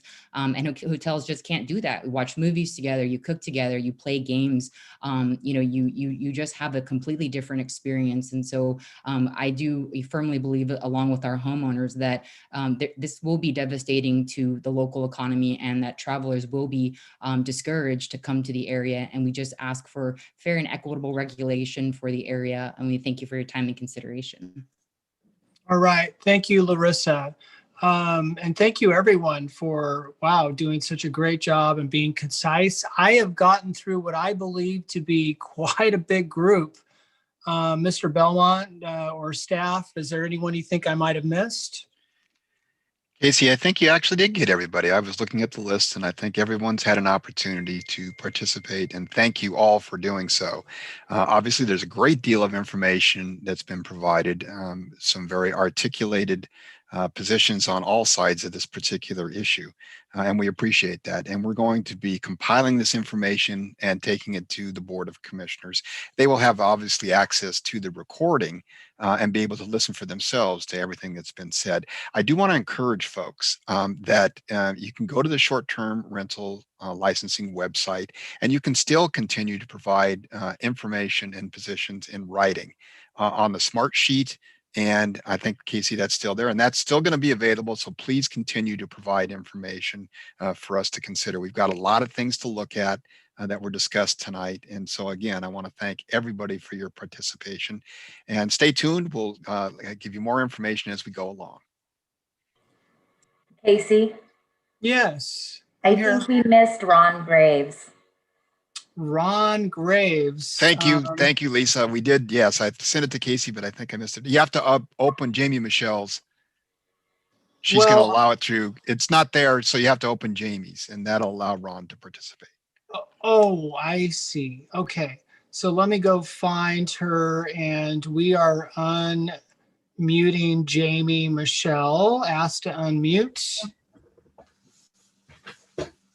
Okay, go ahead. Good evening. Can you hear me? Yep, loud and clear.